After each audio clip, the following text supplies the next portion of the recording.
should be a lot of fun. There's a lot to talk about, a lot to break down. Obviously, the main event tonight is going to be quite big, quite juicy, quite noteworthy. We have got Chris Jericho. He is going to be taking on Eddie Kingston, and it's going to be wild. It is a barbed wire everywhere match. Barbed wire everywhere. So really, really looking forward to that. That should be, as we said, a lot of fun. I believe the shark cage is involved as well.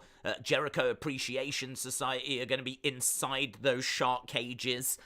So, yeah, there's lots of moving parts on that one. In fact, I've got the card just in front of me. We'll break that down and then jump into the chat. So, we've got Eddie Kingston against Chris Jericho, main event. We've got Best Friends taking on Jon Moxley and Wheeler Yuta. So, we've got a tag match there. We've got Brody King taking on Darby Allin. That should be fantastic. Brody King taking on Jon Moxley the other week, I thought was a good match. Him against Darby Allin. Darby Allin chucks himself around, bumps like a super trooper. Him going up against Brody King, big powerhouse of a guy. That should be good. Varsity Blondes are taking on Christian and Luchasaurus. So I believe I'm right in saying this is the first time we're going to see these two tagging since they obviously turned on Jungle Boy.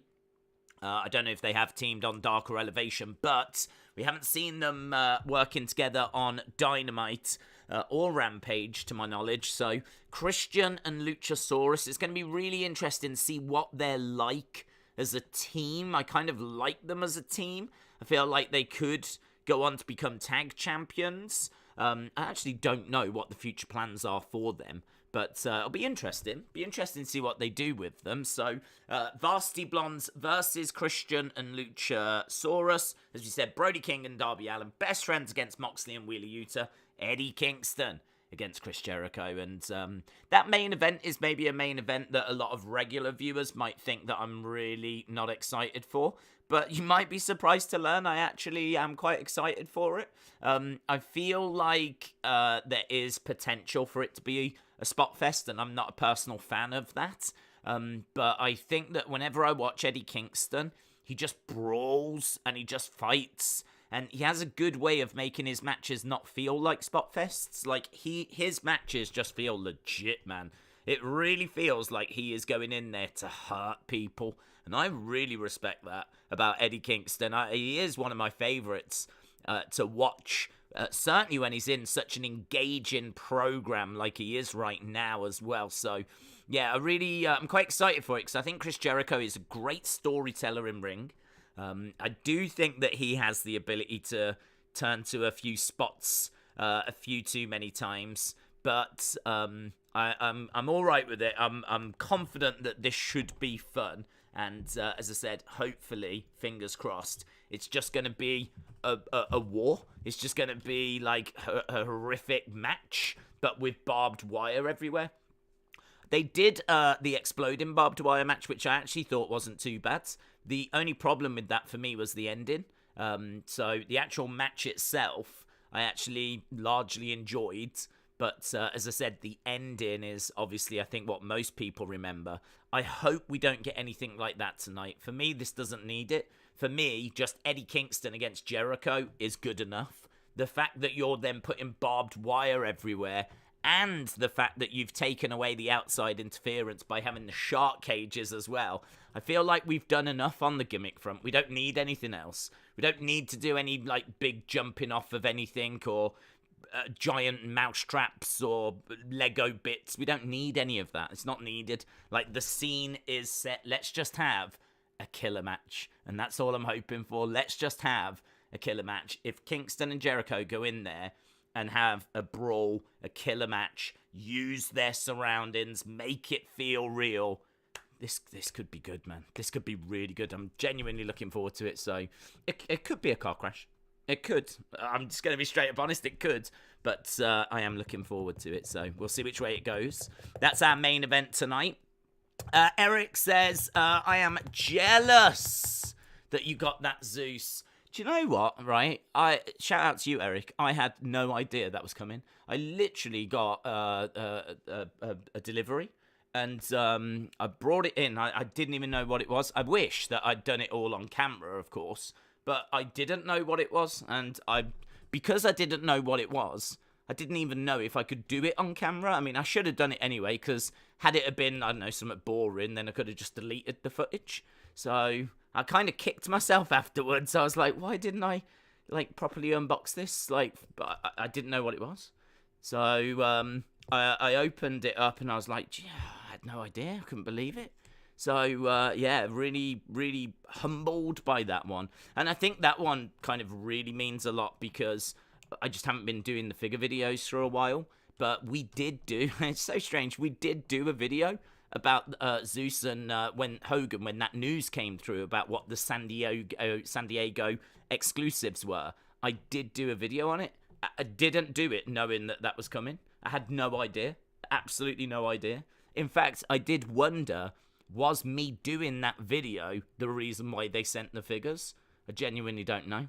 So, yeah, it caught me out as well. So, if you haven't seen that video, it's on the channel. They are great. I really do try. That was just such a busy background.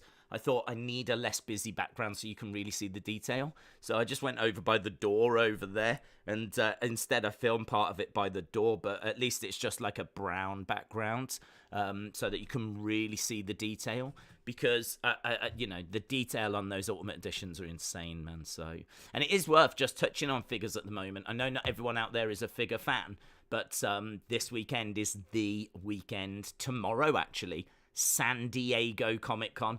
San Diego Comic-Con. If you don't know anything about action figures, you don't care about action figures, that is absolutely fine.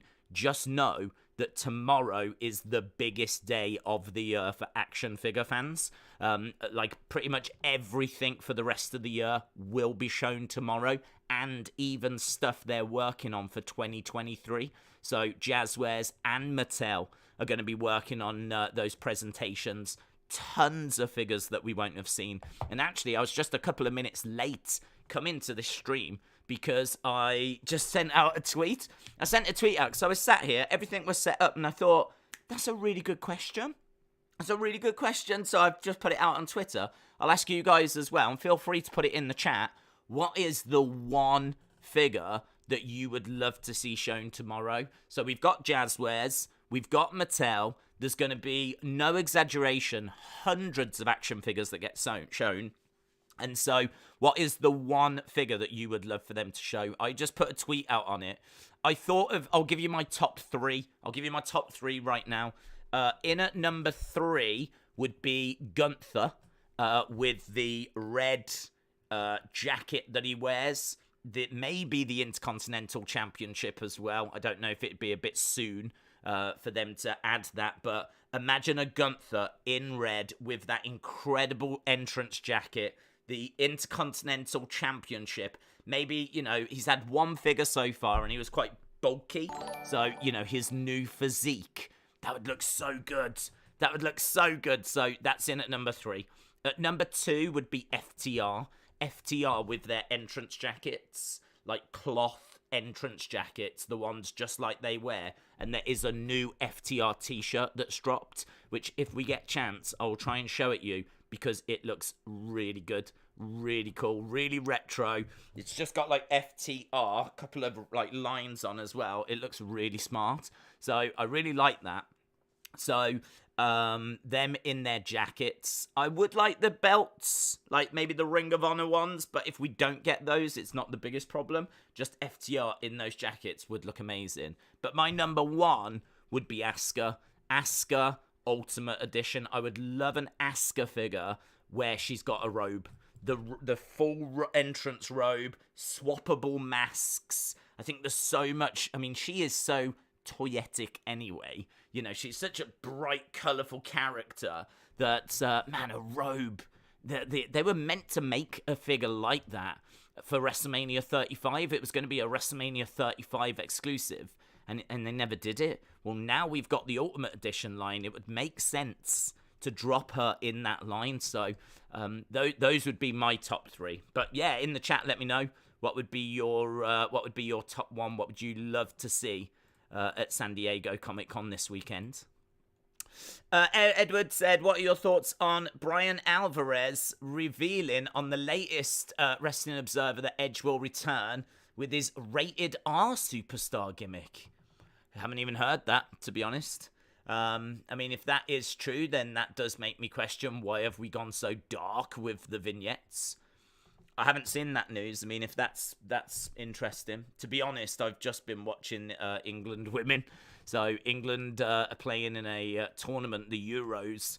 So obviously last year we had the men playing in the Euros. This year we got the women. Quite a tense little game against Spain. So I was just watching that and then setting the stream up. So that's interesting. If Edge is returning as a rated R, then it does absolutely beg the question of why is the vignette so dark? Is it literally just to get people talking? Is it literally just, or is he returning with someone? I keep having to stress this. I don't think he's coming back with Bray, right? It was really funny because I did a video the other day where we looked at that vignette, and I was pointing out, like, I get why people think this, because look at this, look at this, look at this. And then I said in the video, I was like, but I don't think Bray's coming back. I've heard no rumors of it. There was a big falling out, all that kind of stuff. And someone in the comments was like, oh, you always say Bray's coming back. I was like, I literally say in this video, I don't think Bray's coming back. So whenever I talk about this, I always have to, like, think and remember to say, I don't think Bray's coming back. Because for some reason, like, I still get comments of people going, you always say Bray's coming back. I literally never say Bray's coming back. So, yeah, I think it's very interesting. I think it's the biggest thing that's probably people are talking about at the moment. I would say that when I look on social media, it seems to be, when I look at the trending tab, Bray, Edge, all that kind of stuff connected with those vignettes seems to be the stuff that trends. And, we'll get our answer next week. So I think it's very interesting. But quite surprising as well. I certainly expected him to come back darker. It's coming home for the women, says Bonkers. Keaton said, do you like WWE or AEW better? Well, I mean, I probably feel more of a connection with WWE, which I don't think will be much of a surprise considering I've watched that since 92. If I go back in my kind of history of, like, favorite wrestling moments, I mean, WWE has given me way more than AEW. And that's largely down to the amount of time the two companies have been around.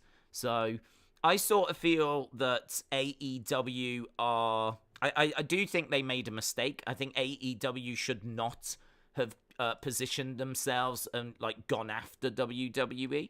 I think that was a big turn-off for a lot of WWE fans. And I think that all it did was really fuel that rivalry, and you see that all the time playing out on social media. And I think that it would have been more positive. I don't know that it would have been as fruitful, but I think it would have. I think it actually would have worked better if it hadn't have had, like, all of this negativity around it. So, and, you have to say that's been driven by...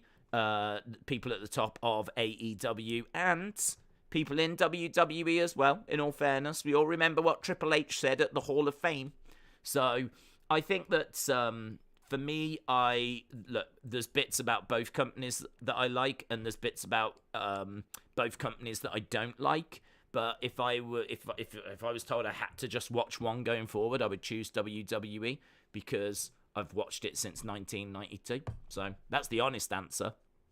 But I don't know that it can come down to which do you prefer kind of now kind of a thing, because they're very, very different products. AEW definitely focuses more on in-ring than what WWE do. But, I do find that WWE has got some really good stuff going on. As we've just said, I love Asuka, I love Gunther, I love Roman Reigns, I love Bianca Belair. Like, I think it's easy to dismiss WWE as being, kiddish sports entertainment, but they've got some really good stuff going on.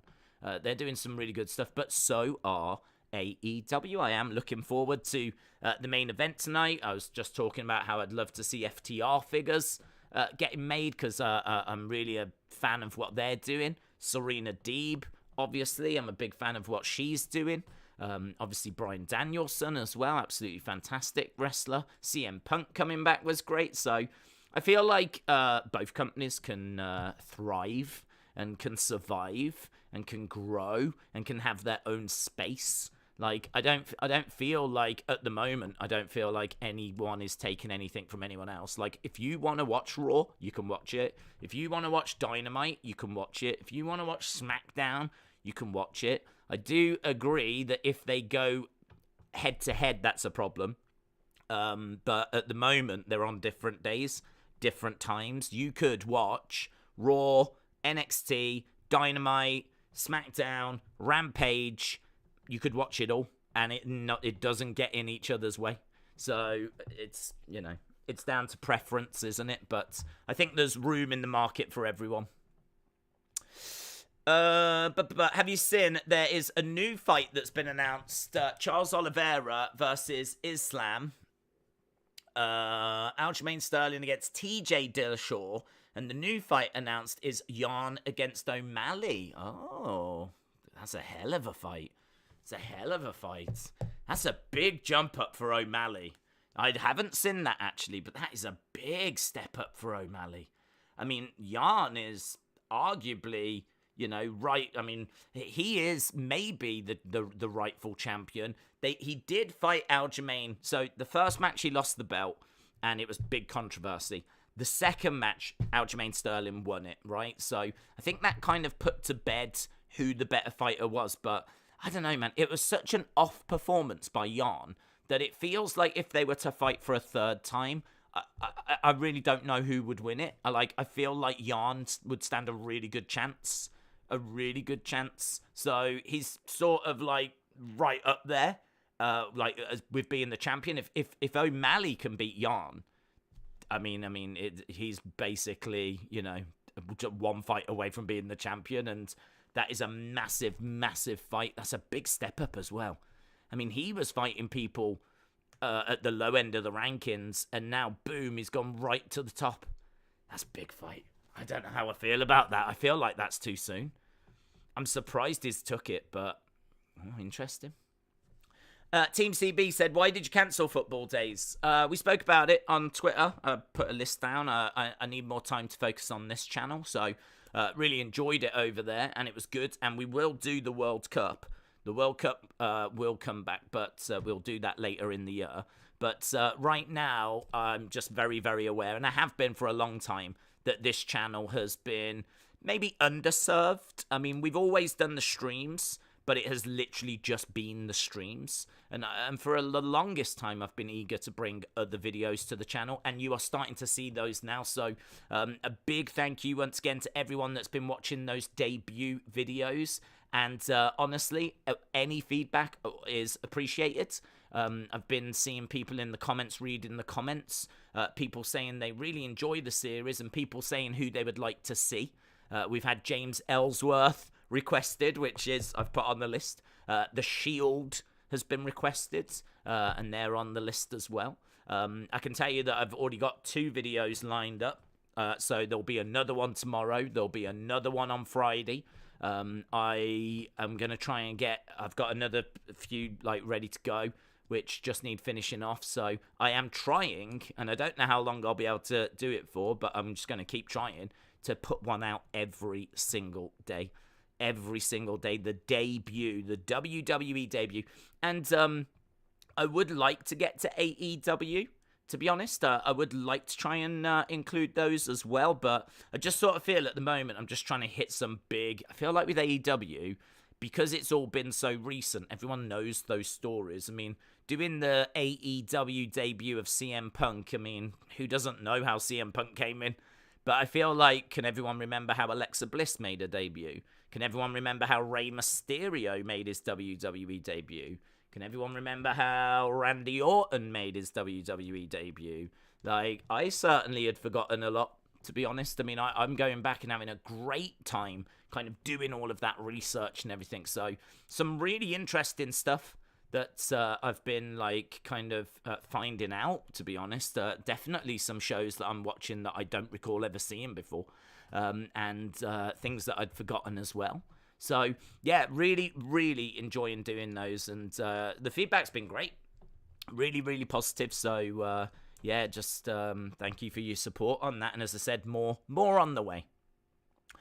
Eric said MLW has got a whole lineup being made by Boss Fight Studios. I do remember, I think you mentioned that before, yes. So those should get shown off as well. I actually don't know who's in MLW at the moment, but they did have that Jacob Fatu, and as far as I know, he's probably still there. Hammerstone is probably still there. That Selena De La Renta, is that her name? I don't know if she's still there anymore. I know they did have Davey Boy Smith Jr., D.H. Smith, David Hart Smith. They had him. I don't know if he's still there. So, yeah, I must admit my MLW roster knowledge is quite limited. But I'll be very interested to see those figures. Very interested.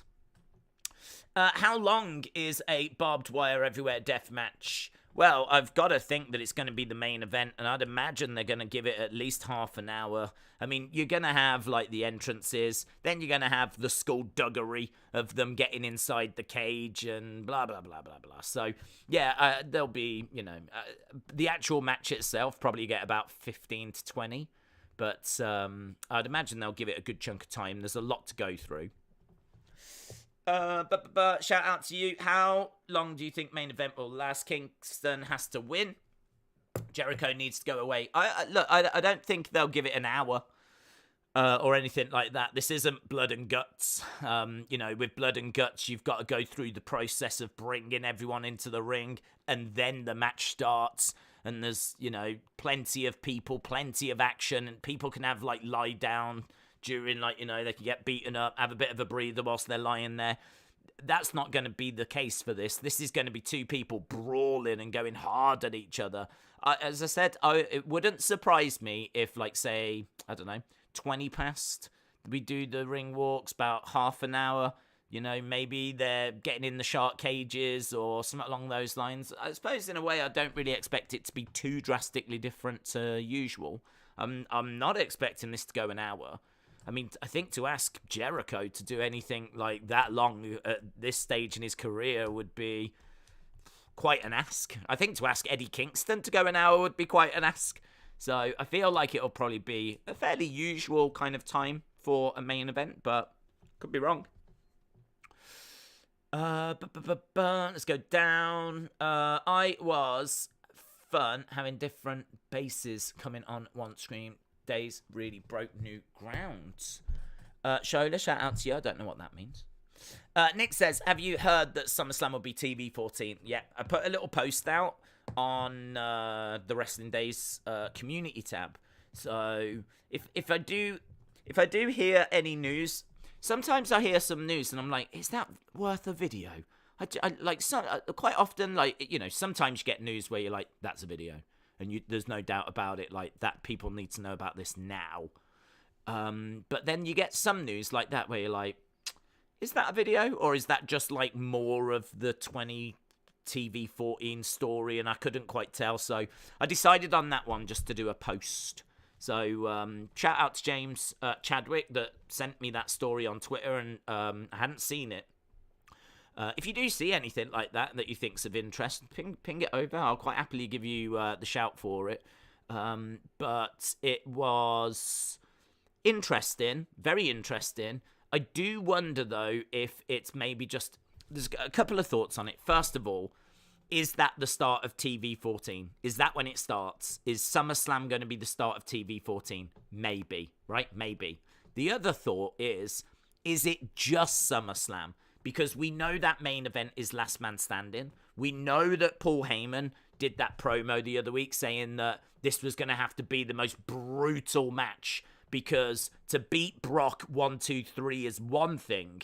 To keep him down for 10 seconds is something completely different. Like, we are going to need to go further and see a lot more than what we've seen. And they're really building up this match as being, you know, an epic to try and keep both guys down for 10 seconds. So part of me wonders, is it the start of TV-14? Maybe, maybe not. Is it just SummerSlam because they want to go further in that match? Or the third option, TV-14 was meant to start. So there was a memo that went around that was kind of saying TV-14 was going to start on Monday, but apparently that hadn't been signed off. I'm just wondering, you know, WWE is so big. Have they set up SummerSlam as being TV-14 because they were under the impression it was going to be, and they were under the impression that the whole company was going to switch to that, and so they've set it up. Now that it hasn't really come in yet, and it's not totally decided, not totally signed off, when that show starts, they can easily just change that rating. That could just be like a holding thing. It could just be that that's what was planned, but actually we're not quite there yet.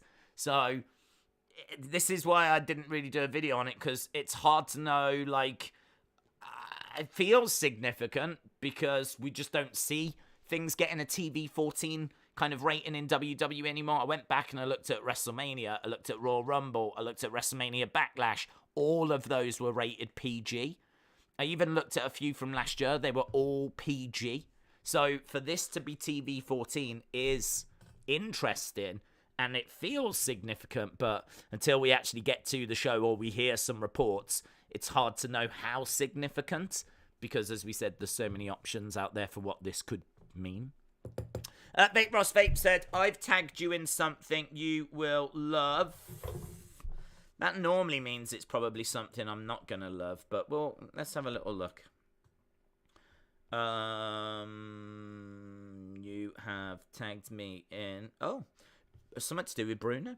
Bruno Sammartino is disgusted by the career-threatening injury sustained by Ricky Steamboat at the hands of Randy Savage, and when Randy shows up to confront Bruno, things heat up fast. Yeah, they end up having a match.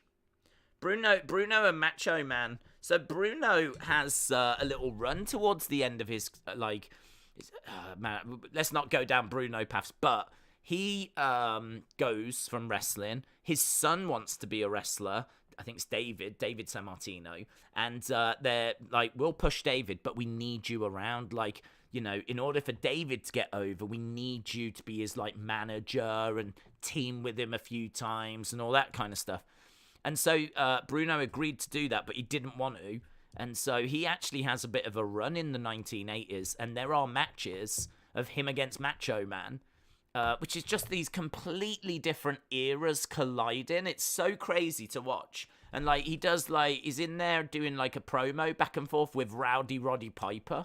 So if you're under the impression, like I was, that Bruno was, like, 60s, 70s, and that was it, he comes back in, like, the mid-80s for a little few matches for a run. It's mental. It's crazy. He was still over. He was still over, still massively popular. And WWE lent on that popularity. And, you know, he did it for his son, but he spoke many times about regretting it. About saying that they were basically holding him ransom. Damien said Ric Flair got attacked in the parking lot days before he has his last match. I saw that. It was really well shot. So if you haven't seen it, so if you haven't heard, Ric Flair's got his final match coming up. It's going to be Ric Flair and Andrade taking on Jay Lethal and Jeff Jarrett. Now, this is really interesting because obviously Jeff Jarrett is a promoter in his own right, set up TNA. His father was Jerry Jarrett, massive in the territory days. So his family go all the way back with wrestling. So a big name. Jay Lethal obviously has a great relationship with Ric Flair, idolized Ric Flair, that infamous promo in TNA. Also, he helps train Ric Flair. Well, say train him, but, you know, kind of goes through, like, getting him up to kind of match fitness, if you will. I don't know that Jay Lethal is showing Ric Flair anything, but he is definitely like the training partner of Ric Flair at the moment, and there's plenty of videos out there of Ric Flair getting ready for this match, and the person he's working with is Jay Lethal. And then, of course, you've got Andrade, who recently got married to Charlotte, so it's going to be Flair and Andrade versus Jay Lethal and Jeff Jarrett. When you look at that match, it makes perfect sense. You can see why everyone is in the match. The criticism I had was it feels cold. It feels really, really cold. Like there is no... I know why everyone's there, but I could think of Sting, Steamboat, Orton, Batista, like HBK. You could go down a whole list of people that have got a better backstory that would provide a more interesting kind of final match, final opponent. I understand a lot of those are under contracts elsewhere, or they're injured, or they're retired. I'm fully aware of that. So, you know, that's why I'm not too critical of this, because you look at it and you go, maybe this is the best they could do. Maybe this is the best they could do. And, you know, it's his last match, and I understand why everyone's there. Fine, right? But to me, it feels a bit cold. Feels a bit cold. Like there's no story to this. And that really was my kind of criticism, if you will. It's like, okay, I get it. But I can't help but go, But they've just released a couple of videos of Ric Flair getting attacked in a parking lot. It's like a proper movie, proper well shot. You've got Jay Lethal beat. I don't know why he's attacking him. I think he said, like, you didn't invite me here or something to the press conference. There's a couple of key bits of information that I don't quite ever get. I don't know why Jay Lethal attacks him, but I think he says something like, "You, after everything we've been through, I loved you. You didn't even invite me here," which seems a bit of a weak reason. There might be more to it, but that's all I could kind of get from it. And then Ric Flair says something really quiet, and Jeff Jarrett starts attacking him, and I don't know what's said. I think he probably, like, throws shade on his family or something like that, and so he starts attacking him. But, I mean, Ric Flair is left busted open in this car park. You can see the cut and blood gushing down his head, covered in blood all over the heels. And I need to see the second part of it, but it looked, I mean, the way it was filmed, the way that it's, the blood that he got in particular looked good. Looked good, man. It looked good. I just think that the reasonings for the attack maybe were a little bit lost. I don't know. Maybe there's like a video I missed or something. But no, I thought it was done really, really well. It's if you haven't seen it, check it out. And I think there is a second part to it as well, which I need to try and find. I sent a message. I've been a member for 16 months. I am going to Raw, so I won't be in the stream. To Boy, shout out to you. Have fun at Raw, my friend. What is your favourite WWE AEW match ever? So, whenever anyone asks that, the first match I think of is Undertaker against Shawn. And a large reason for that is because they are maybe my two favourite superstars ever. I love Shawn for his in-ring, his psychology. Just, you know, whenever it was a Shawn match, you always knew you was going to get something entertaining. In a way, a bit like Bret Hart, but I always found Shawn to be, I don't know, a bit more charismatic. It was a bit more of a ladies' man, and he had a bit more of a kind of swagger to him, and I really appreciated that. He had an arrogance, which I kind of liked. Bret was largely, you know, about doing the right thing and everything, and, you know, that's fine, but I think I'm a heel in real life. So, I love Shawn, and obviously Undertaker, what a career. So to see those two going against each other again at WrestleMania 25, the match in my mind is a 5-star match. I mean, it's absolutely, I don't understand how Meltzer didn't give it 5 stars. That is one. Whenever I see like Meltzer scores and someone gets a 5-star match, I always think to myself, there's no way that's better than Shawn Undertaker. You know, even like Undertaker, there's a botch in that match that makes the match better. So when Undertaker goes over the top, comes crashing down like vertical, it's such a horrific looking moment. It's such a real moment. And it's a moment where Sean even has admitted on the outside, he thought, man, I hope he's all right. Like, he could be done. Because he's a big guy taker, and he just comes vertically down. And it's such a horrific moment, but it really adds to the match. It's a botch. Shouldn't have happened that way, but it really makes the match more engaging because you know that was horrific. And, the drama of it is fantastic. And I was watching that with someone that doesn't watch wrestling, and they could not have been more into it. They were at every moment was just the edge of their seat, every pinfall.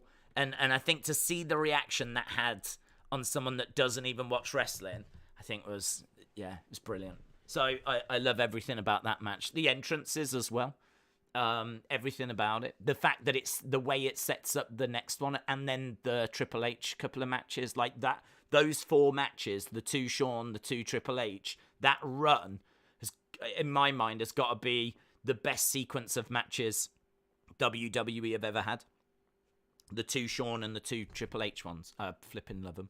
So I'd go with that. That's the first one that comes to mind. That's a good shout. Taker Sean, you excited over Kenny Omega news about him coming back? Yeah, it'll be great to have him back. I like him. I like the fact that there's rumors that he's going to come back into a trios with Young Bucks. I don't know if you've heard this, but apparently Young Bucks and Kenny are going to join forces again, and it looks like they could be having some trios matches, and I think that's great. I mean, that's going to keep him protected. It's going to mean that he is not, having to carry the load, because in all fairness, a lot of the feedback that I'm hearing and a lot of the things I'm reading about Kenny is that he genuinely was in a bad place. I mean, he had a lot of surgeries. He spoke, didn't he, on one of his gaming streams, saying that if he gets another major setback, he's going to be done, because this was such a journey that he's been on. And I must admit, he's been away much longer than I was expecting.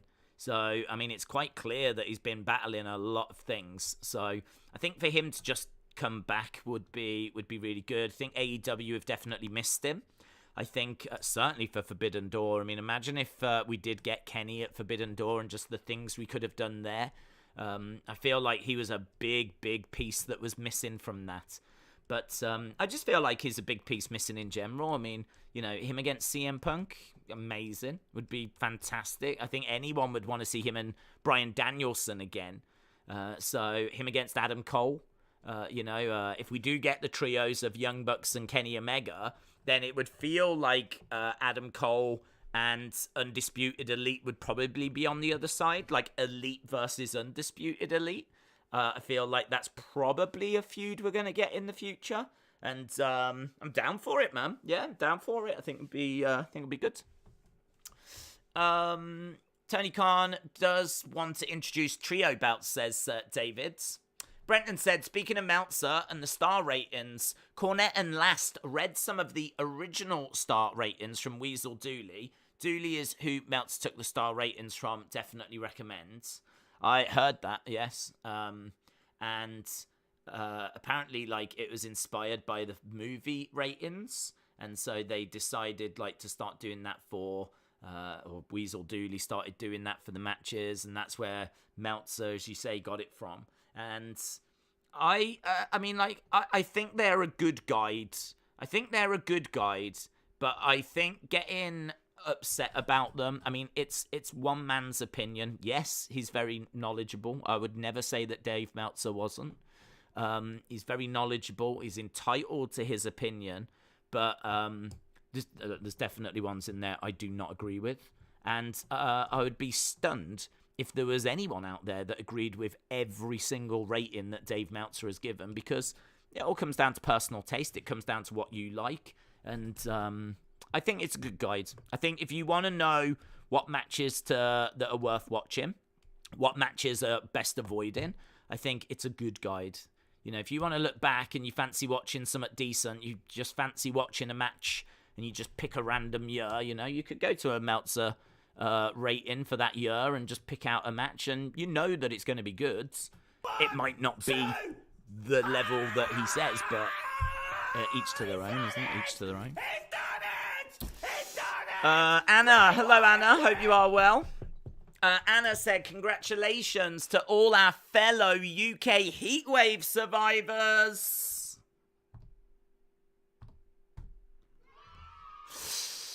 Oh, hello. Hang on, let me do it again. There we go. Yes, we made it. Please, dear God, no more. I heard that I was watching the news the other day. It's something I don't like doing, but I did it. And I heard that the reason why it was as bad as what it was, something to do with a pressure dome. I know, yeah, sounds like it's a new Bond film. But we got like a pressure dome that was over the UK, so it was extra intense for like these kind of really strange reasons. It was like this perfect blend, this perfect mixture of situations coming together that meant that it was red hot, and like this pressure dome formed or something, which is why it was so intense. And now it's gone, and it's gone back to being just pretty standard day now, to be honest. So I'm kind of, I mean, yes, clearly things need to be done about, like, you know, climate change and all of that. But I think that was a little bit exceptional.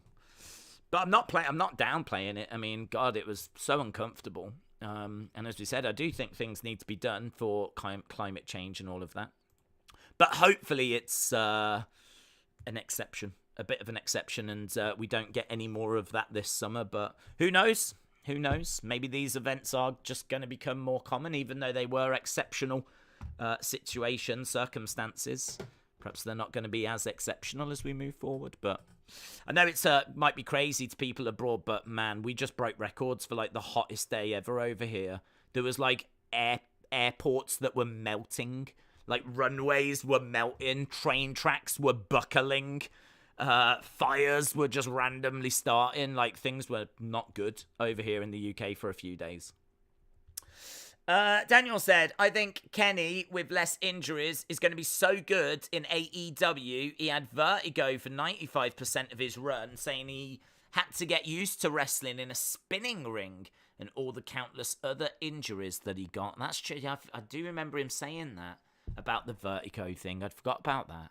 So hopefully that's sorted as well. I mean, something about Kenny seemed off to me throughout a lot of his AEW run. I will say, though, he has had some great matches. I'm not saying Kenny has not had great matches in AEW. He absolutely has. But I think what I had seen from him in Japan compared to what I had seen from him in AEW, I couldn't tell if it was just like the chemistry wasn't quite right with certain people, or if it was the way maybe it was being presented, or something just felt a level below to me. So when he came out and said about, like, he's been suffering with this vertigo thing, I mean, I don't know if that goes some way to explaining it.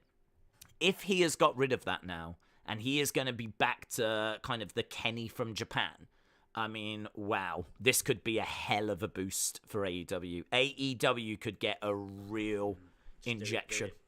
Onion time! Onion time! That was rough. I'm really pleased those days have gone. Blaze Radio said there was a video where Lethal basically begged Flair for a match on the card, and Flair said no.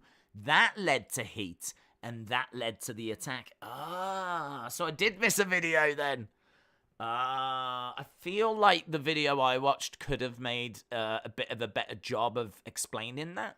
I mean, the bit I heard Jay Lethal saying was like, I loved you, man. I loved you. You didn't even invite me to this press conference. Because the video I saw is the one where it's just after the press conference and Jay Lethal's not there, and he's like, had to fly myself in, and like, you know, you treat me this way and all that kind of stuff.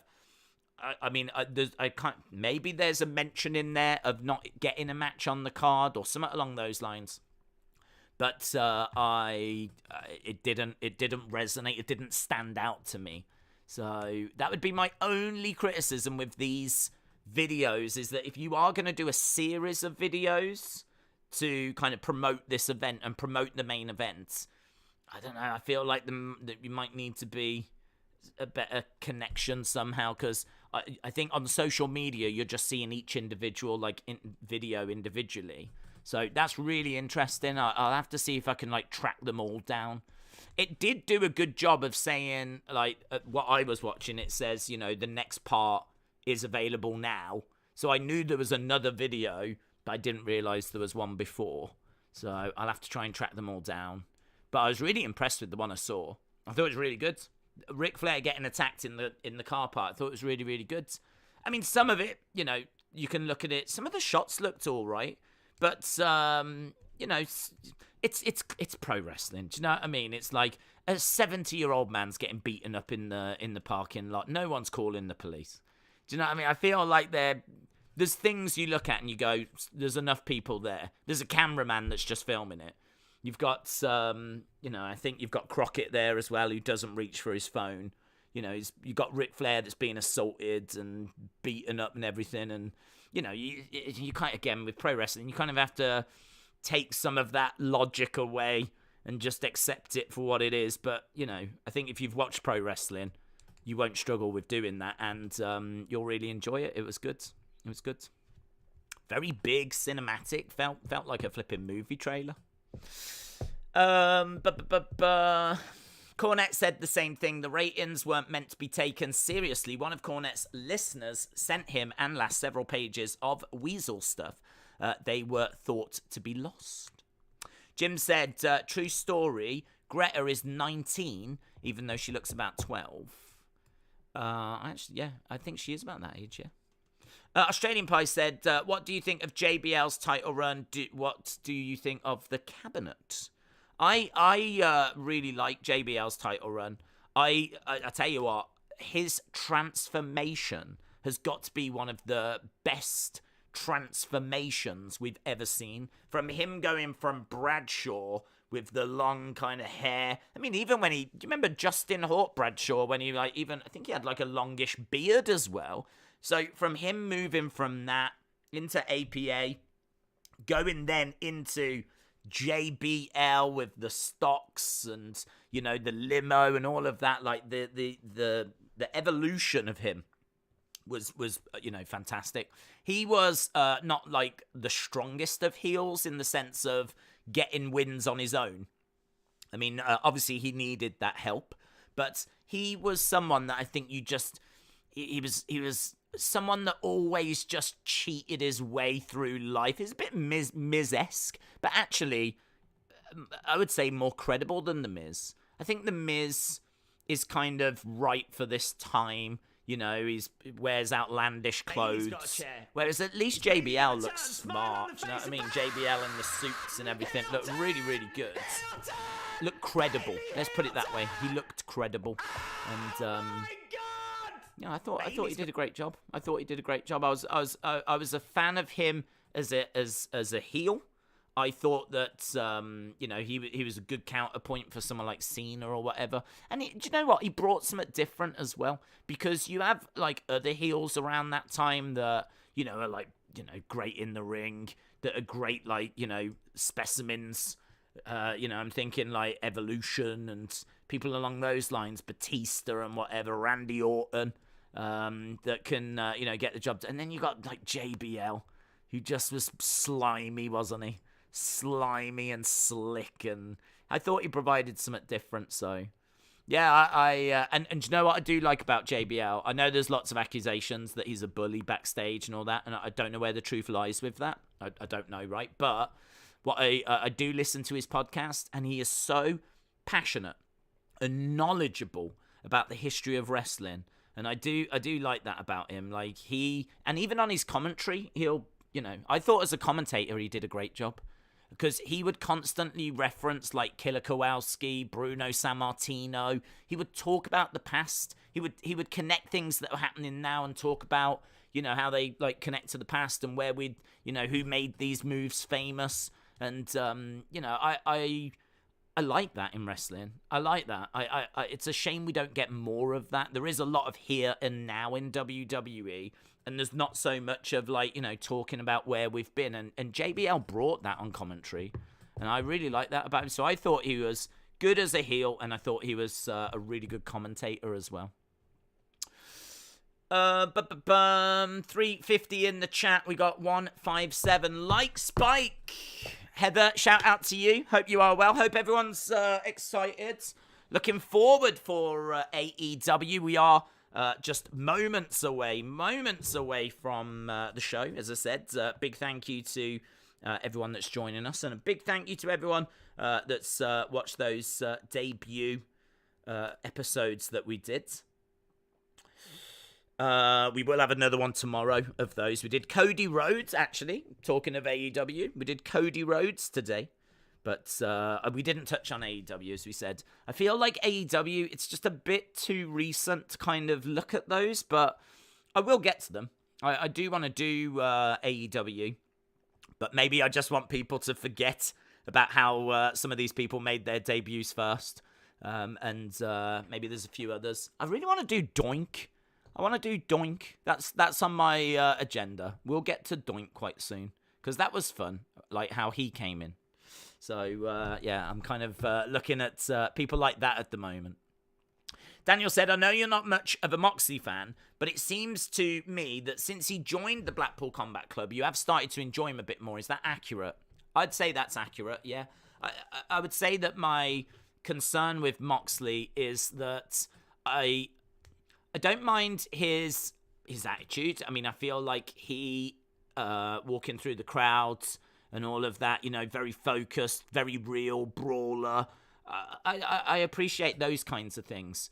But I think that he just gets involved sometimes in doing stuff for the sake of making it look, spots, basically. I mean, that match, that lights out match did leave a bad taste in my mouth. I said it at the time, and loads of people disagreed with me, and they probably would disagree with me now. But I felt that Kenny Omega and Jon Moxley, that lights out match, I mean, you're going back a long, long time now, but I thought that it was just them doing spot after spot after spot. It's like there's a bit where they put glass in the mouth.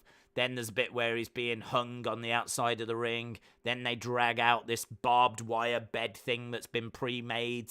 There's loads of different spots. That is my concern for tonight as well, is that we're just going to go from spot to spot to spot.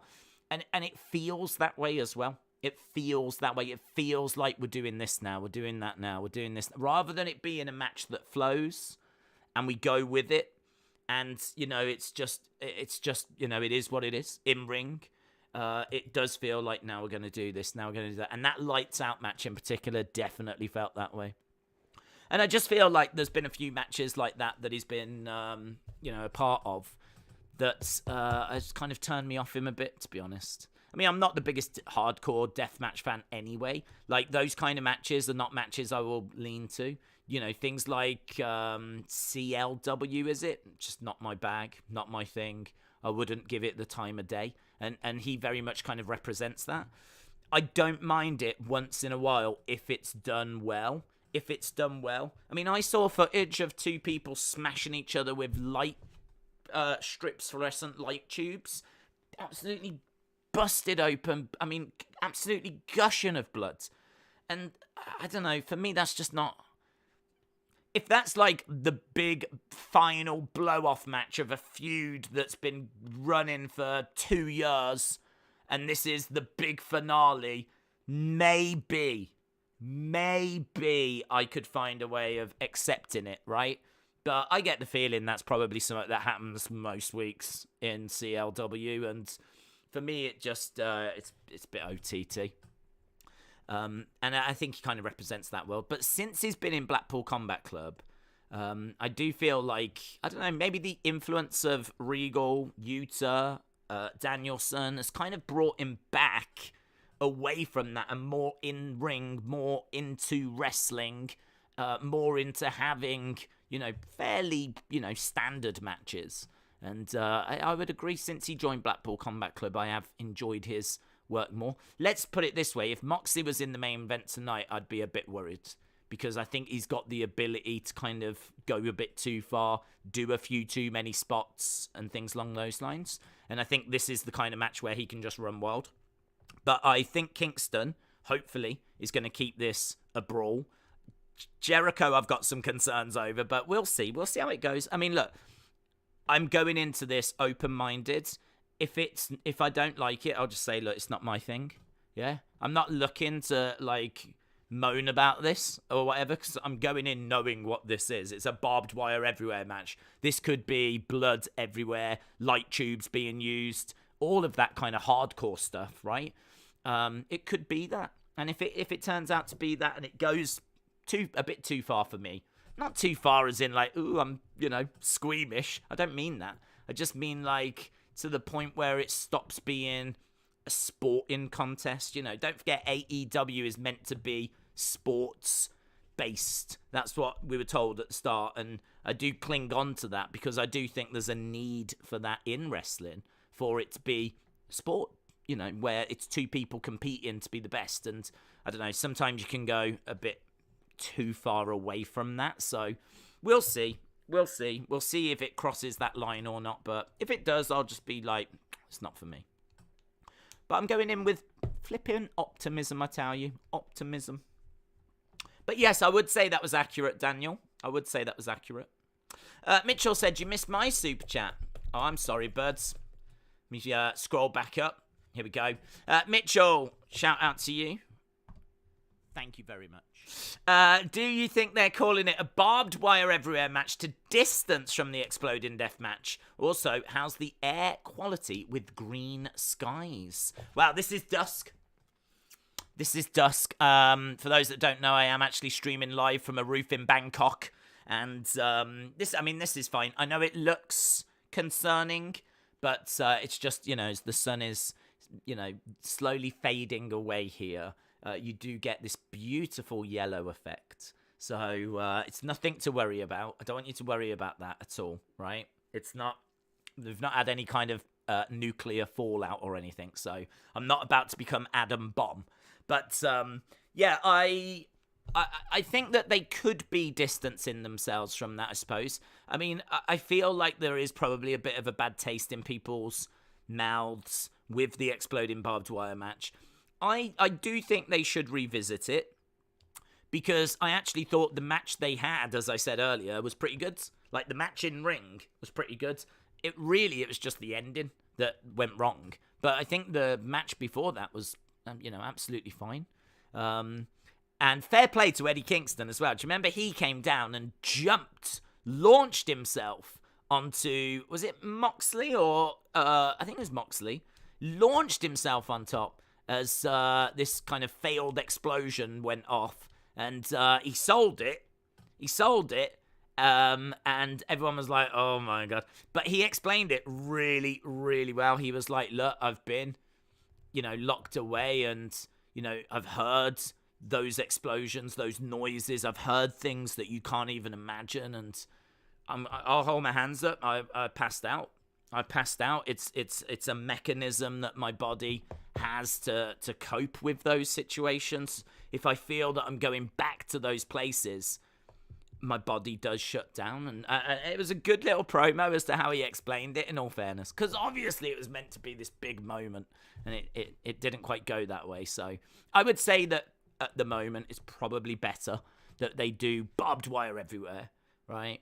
But I do think they should go back to the explode, because it'd be good to see an AEW exploding barbed wire death match as to what it was meant to be. I'd like to know what their vision was. I mean, I've seen them in Japan, so I've got an idea of what they were trying for, but I'd be interested to see if what they were trying for is the same thing, basically, or was there a little twist on it, or... But anyway, that is in the past. We are going over to Dynamite. We are going over to AEW Dynamite. Fyter Fest, week 2. Thoughts on ECW One Night Stand? Oh, it was brilliant. I enjoyed some moments in that. I mean, there's bits with those shows that, go a bit far. Same with the one in 2006 as well. I'm not the audience for those, but I can watch it and understand why it was popular. Right, we've got Lights Out, House of Black in the ring. So this is going to be Brody King starting off the show. So Brody King, it's going to be Brody King against Darby Allin versus Darby Allin. We actually went back and rewatched. I don't know if we did the 2005 one. We went back and watched the 06 one. And as I said, there's actually quite a bit of wrestling in ECW. There's definitely moments that go a bit too far, but there's definitely some good wrestling in there as well. Sucks they lost power just as it came on, says Chaos Gaming. What's the better brand, AEW or WWE? We answered that earlier. Aaron, shout out to you. Hope you are well. Luke says, putting metal back into wrestling. Lights out, it's Wyndham. It's Wyndham. Here is Darby. Darby making his way down. Darby against Brody King starting off the show. There's a sign in the crowd that says, I love coffin drops. They could sell them, actually. Ooh, went for a tope suicina, gets caught, gets thrown into the railing. Yeah, like how you get, cough drops. And things like that. Oh, you can see one of the shark cages already suspended above the arena as Brody King gets hurled into the ring post. They could sell Darby Allin coffin drops. Little sweets. Meltzer fears Mama Cornette sign in the crowd. Meltzer fears Mama Cornette. That's pretty wild. That's like a pro Cornette sign in an AEW crowd. Darby Allin jumping on the back of Brody King. Someone has got a sign in the third row. No word of a lie. It's on A4 paper. You can't see what it says. But a couple of times he's like this. Like, what? What's he trying to say? Darby is just a walking botch waiting to happen, says Mitchell.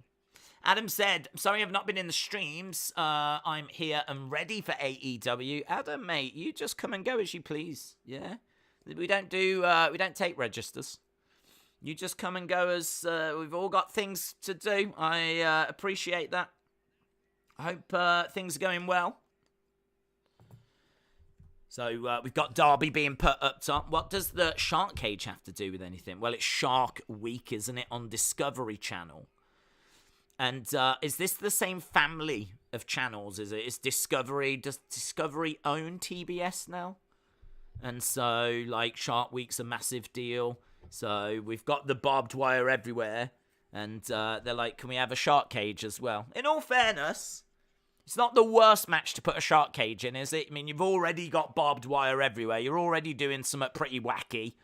So why not put the rest of the Jericho Appreciation Society in a shark cage?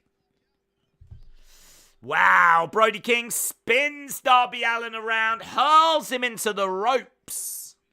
Darby Allin is down. Brody King, he looks so impressive, Brody King. And there you can see Discovery Shark Week starts Sunday. We've got those on the railings. We've got those on the ring apron. There's a big TV screen saying the same up in the skies as well. Meltzer fears Mama Corner into the railing. Again, that railing shoots back. That railing really moves. I tell you, I'm surprised that they still have those railings. That does feel like an accident waiting to happen. Like, if you're sat just behind them, those railings, I mean, heavy metal railings come shooting towards you. And again, they're not shy in throwing them into him, are they? Look, there's Darby being thrown into the other side as well. Darby's been thrown into these railings quite a bit here. I know it gives it like a indie show feel having those railings, but I don't know, man. It makes me nervous. I'd be even more nervous if I was in the front row. Brody King has got Darby, chucks him into the ring. His matches are fire, says Cynthia. Mitchell said, I really hate watching Darby matches now. That's a shame. I like Darby.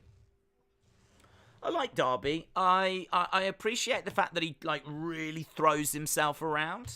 Like he really bumps and works hard. Sells quite well. But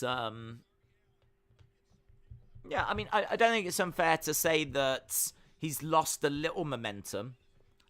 I feel like, you know, if you think this is meant to be one of the pillars, is he really on the same level as MJF? Is he really on the same level as Sammy Guevara? Is he really on the same level as Britt Baker? I don't know. Just feels like recently he's kind of gone a little bit missing. But that's why it's good to see him. Good to see him against Brody King. Good, credible opponent. And hurled to the outside again. It's all Brody King at the moment. He's absolutely destroying Darby Allin. Stepping back out of the ring. You know that he's going to come back. Babyface come back. And they're definitely giving this match some time. No promo or anything. Just straight into the first match of the evening. Brody King stepping inside the ring. As Darby Allin is trying to crawl over to the ropes. Get all the way around. You know, that kind of, those LED screens that are in between the different levels. You've got all Shark Week adverts all around there as well. It's flipping everywhere. I'm surprised both wrestlers aren't dressed as sharks. We hear from FTR. Of course, it is this Saturday. Death before Dishonor. So I'm guessing they're going to spend quite a bit of time on this show, building up that show. And our main event, Barbed Wire everywhere. The effects you have changed the effects you used to have. The effects you have changed from the effects you used to have. The effects you have changed from the effects you used to have. I don't know what you mean. We didn't really have any effects last time. We didn't really have anything. We have tried to level up the streams. I have tried to like do a nicer looking background, nicer looking setting.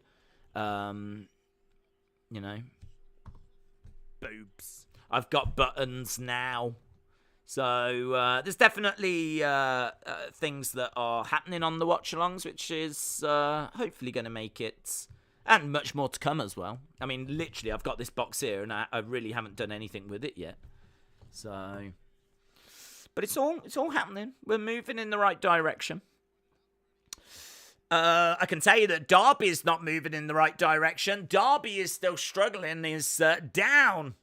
Getting destroyed by Brody King. I don't know if we're at commercial break or anything. The pace of this is quite slow at the moment. We could just be at picture-in-picture or something as Darby goes out the ring again. Chop and Darby goes out the ring. We got Brody King walking around. I don't mind the pace being this slow. Kind of feels like, you know, Brody is destroying Darby. As I said, I'm sure Darby's going to make a comeback. It's quite slow, methodical. It's really showing the dominance of Brody King. Brody King has got Darby. He's got him on his feet. Big chop. Darby goes down. Brody looks out to the crowds. Ah, yes, there we go. Excalibur says, Dynamite back live. I didn't read the card, so all day I've been thinking I'm going to watch another AEW Exploding Barbed Wire death match, says Minty. Well, it's barbed wire everywhere. I mean, you're not going to be denied your barbed wire. Let's put it that way, mate. You will not be denied your barbed wire. Darby has gone out the ring. He's grabbed a belt. Isn't this a heel move? He's got a belt, and now he's wrapping it around the feet. Is that a weapon? He's dragging Brody King out of the ring. Strikes coming in. Darby gets back into the ring. Darby going against the ropes. Nice. Good suicide dive, man. That's, he went between the bottom rope and the middle rope, and what I love about it is it wasn't one of those where you, like, put your hands out and you look a bit silly. Because, I mean, if you're trying to, like, knock someone down, why are you, like, putting your hands out like Superman? Like, he actually there, if you look, when he goes through the ropes, he kind of curls over, gets his shoulder, and really makes himself like a battering ram. He kind of really goes at them like that. I like that. It's logical. Rather than like, here I come.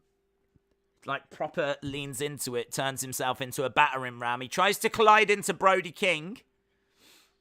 Brody King grabbing Darby, putting him up top. Slaps to the back. I also like the fact he didn't use the belt too much. I feel like taking the belt off, dragging Brody King out the ring, I could see him getting away with that. But I think if he was going to be on the outside whipping him with that belt, I mean, you've got to DQ him then. You've got to DQ him. I feel like you can probably get away with what he did. Brody King charging over. Cannonball into the corner as Darby moves out the way. There's people in the crowd that have got Shark Week fins on. Code red by Darby Allin. 2 count. I like that. That's nice. He's got Brody King's arms back. That's a nice submission hold. It's actually not a submission hold that you see very often at all, where you've got Brody King in a seated position. His arms are being bent back. You've got Darby on his back kind of pulling those arms. It's good. Darby has got headlock applied to Brody King. Charges into the corner. Brody King hurling Darby into the corner. Kind of cannonballed both him and Darby into the corner. Darby is down. I really do not mind this match. It feels like a proper battle between two wrestlers. Darby getting battered. The only thing I would say is, like, Brody King needs to stamp his authority on this now. He dominated the early stages. He's struggling a little bit at the moment. He should be able to reestablish his authority. And to be truthful, he should be able to win, but going up top, Darby, again having to expose that top turnbuckle, briefly uses it, looking for a stunner but couldn't get it. Now we've got a sleeper hold on the outside of the ring, and now Darby is being dangled, dropped to the outside. That was a cool looking spot. So he had the sleeper hold applied.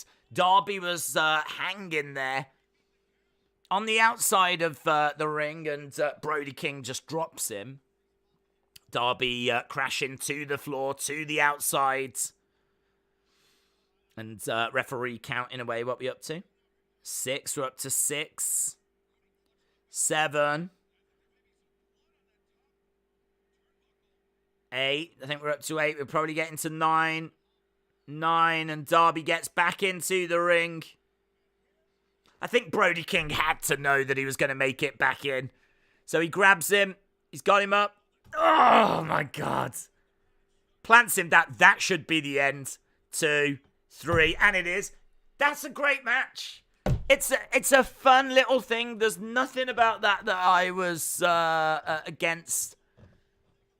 The right person picks up the win. It's a really good, dominant performance. Darby gets a little, look, Darby has to use his belt. He has to expose the turnbuckle. He has to do a few tricks. He's lucky to not get DQ'd, but he loses the match. all of that, he tried everything to get the win, and he couldn't get the win. Now, Brody King is... he's got another hold applied to Darby. Darby is out. Here comes Sting. John said it was a good match. I agree. Here's Sting making his way down to the ring. So Brody King summoning Sting by attacking Darby after the match. Brody King grabbing Sting, hurling him into the corner. Charging. Sting moves out the way. Kick to the back. Sting looking for... He was going for a Scorpion Death Drop, but lights go out. Lights go out, and I'm guessing this will be Julia Hart and Malachi. It's Malachi. Malachi's in there, face-to-face with Sting. So, Malachi Black and Sting and Brody King puts a sleeper hold on Sting as Malachi spits in his face. Yeah. So not only is he in a sleeper hold, he got spat in the face as well. It's a bad day to be Sting. Sting fading. Please, more of this. Miro making his way down. The Redeemer making his way down, or at least his music has hit. So Miro is coming down. Let's update our ticker at the bottom. If ever you are late to the shows, you can always jump in, and I'll have the results at the bottom. So Brody King beats Darby Allin. Tell you what, he looks good, doesn't he? The Redeemer's looking good.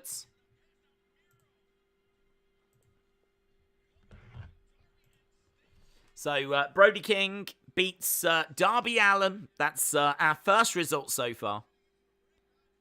Those different coloured shades look strange. One is kind of like a tinted kind of brown. The other is like tinted black. Looks weird. Looks like he couldn't make his mind up of what frames he wanted, what lenses he wanted. Why has he done that? That looks stupid. Has he got, like, is there something behind his eye or something? Is there a reason as to why the one is darker than the other? I can't tell if that's the lenses or if there's maybe a reason for it. If that's like a fashion thing. No.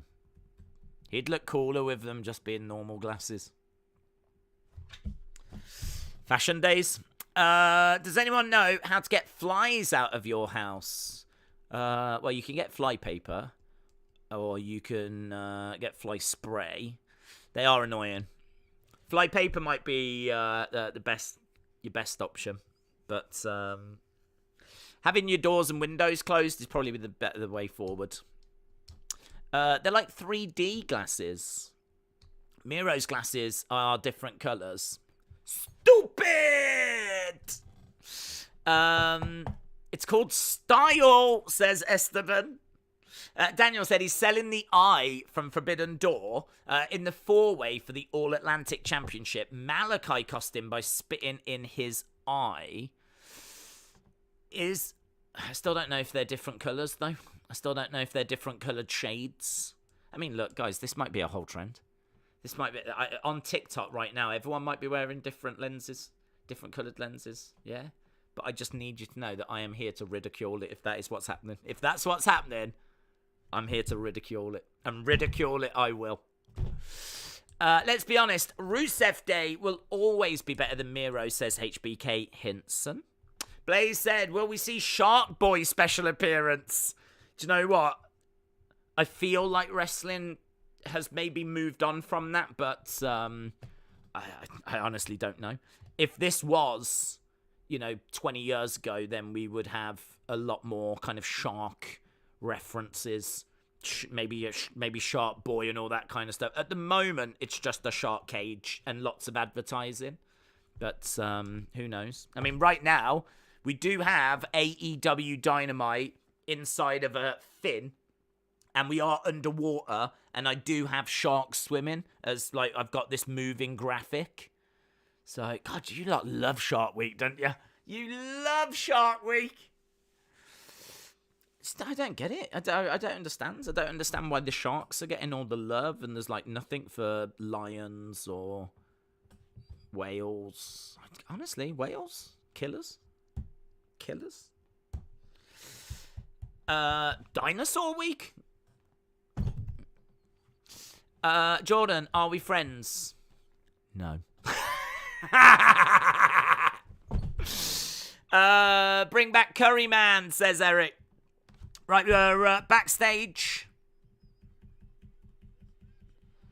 We are backstage. Well, we was backstage. Now we're just seeing a replay. I love the fact Brody King won that first match. Love that fact. Blaze said, I'm swimming with sharks right now. Big Time Back said, with Liv, WWE's been putting in a lot of effort trying to build her up. WWE wants to build the new star, or is she flavor of the month? Well, I think that she has got the belt, and they are trying to see what they can do with it. She's got the belt, and so they're... there we go. My coverage, just jumped backwards about 10 minutes or so. I didn't see that promo then. What we do have is Best Friends, though. Best Friends coming out. My Fight TV just jumped back on all of its own accord about 5 minutes or so. I thought they were showing a replay.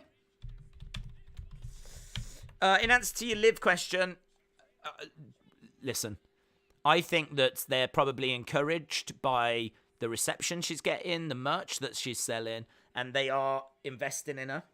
She's getting TV time. She's getting interviews. Like, they're putting out loads of,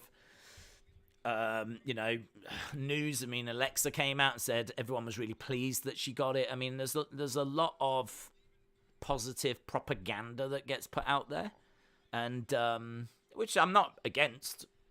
It's but they are getting behind her. So it's sink or swim. In to keep things Shark Week, it is sink or swim.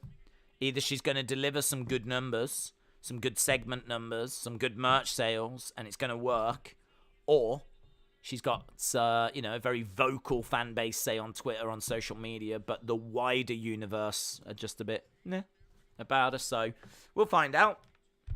As soon as we know how long she keeps that belt for. If she gets past SummerSlam, then that's obviously going to be a massive positive. Best Friends against Moxley and Yuta. Moxley and Yuta.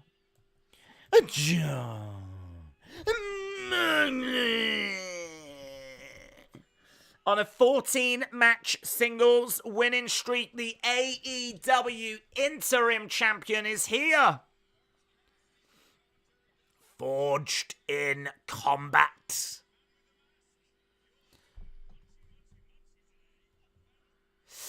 This is interesting, as Wheeler Yuta left the Best Friends to join Blackpool Combat Club, and now he's facing them for the first time, says Daniel. That is interesting.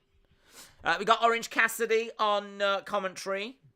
He does talk, but I don't know if he will. And we've got William Regal out there, of course, on commentary, as Moxley going over to the fans again. I bought my tickets for StarCast. I've got a 2-day admission, a ticket for the New Japan show, a Hiromu meet and greet, and a Von Erich meet and greet. Wow. That's impressive. Have a great time. What are you going to see? So you've got your tickets to StarCast.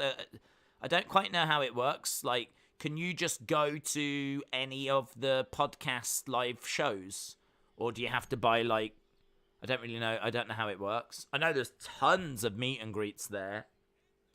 I know that. And I'm sure there's probably loads of stalls selling merch and everything, which would be, that would be a big appeal to me. I don't know if they've got any AEW memorabilia, like, things that have been used in the shows. That would be good. Like how at Access, They've got old entrances and Hall of Fame kind of displays of ring gears and all that kind of stuff. Like, that'd be good if they did that. But yeah, have to let me know. It's growing all the time, isn't it, StarCast? Constantly growing. Wrestle with Andy, hello. Hope you are well. We need an AEW event in the Blackpool venue. Yes, good shout. Winter Gardens. Or anywhere, really, in all fairness. But Winter Gardens is where those NXT things came from. The takeovers and the UK tournament. But, yeah, imagine Blackpool Combat Club. Although, saying that, I feel like AEW, if NXT can do Winter Gardens, AEW would probably be able to do the football stadium, which I think we looked at and was around about 20 to 30,000. I mean, it is an ask. It's a hell of an ask. But we don't quite know the size of the AEW fan base here in the UK, but we know the UK is a hotbed for pro wrestling. We know that the tours always do well when WWE come over. We know that AEW have not been over. I do agree that if they come over, I feel like if you've got Blackpool Combat Club, I mean, it does make sense to do a tour and include Blackpool. But I wonder, maybe Winter Gardens to play it safe, and also it looks great. It does look great. I mean, it's a ballroom, so it looks great. But, I don't know, man. Maybe they go big and go for the football stadium. We did look, and I'm sure it was 25 to 30,000, which I feel is doable. Let me have a look now. Blackpool Football Stadium. Blackpool Football Stadium. Bloomfield Road. 16,000 actually, so lower than I thought. I thought it was 20 to 30.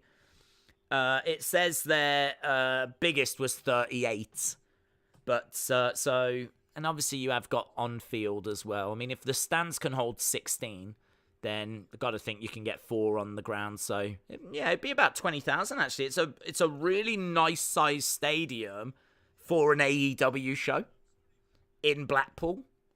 So, yeah, write them a postcard.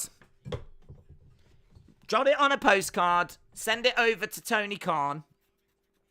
And he might make your dreams come true. Do you remember when Paul Bearer was in a shark cage? Of course. But I don't think that was Shark Week, though. Big time, it seems WWE are getting ready to call up a lot from NXT. There's new ones every week as it goes there everywhere. And for some reason, I see Toxic and Von Wagner. Von Wagner is definitely on the verge of being called up, as is someone else, Solo Sikoa. I've heard of Von Wagner and Solo Sikoa going up. Don't know about Toxic, to be honest. I know of them, but I don't know if they're going to get called up. I haven't heard anything on them. But, yeah, it's they've definitely got people that are, there or thereabouts. We are underway with this match then. We got Wheeler Yuta in there.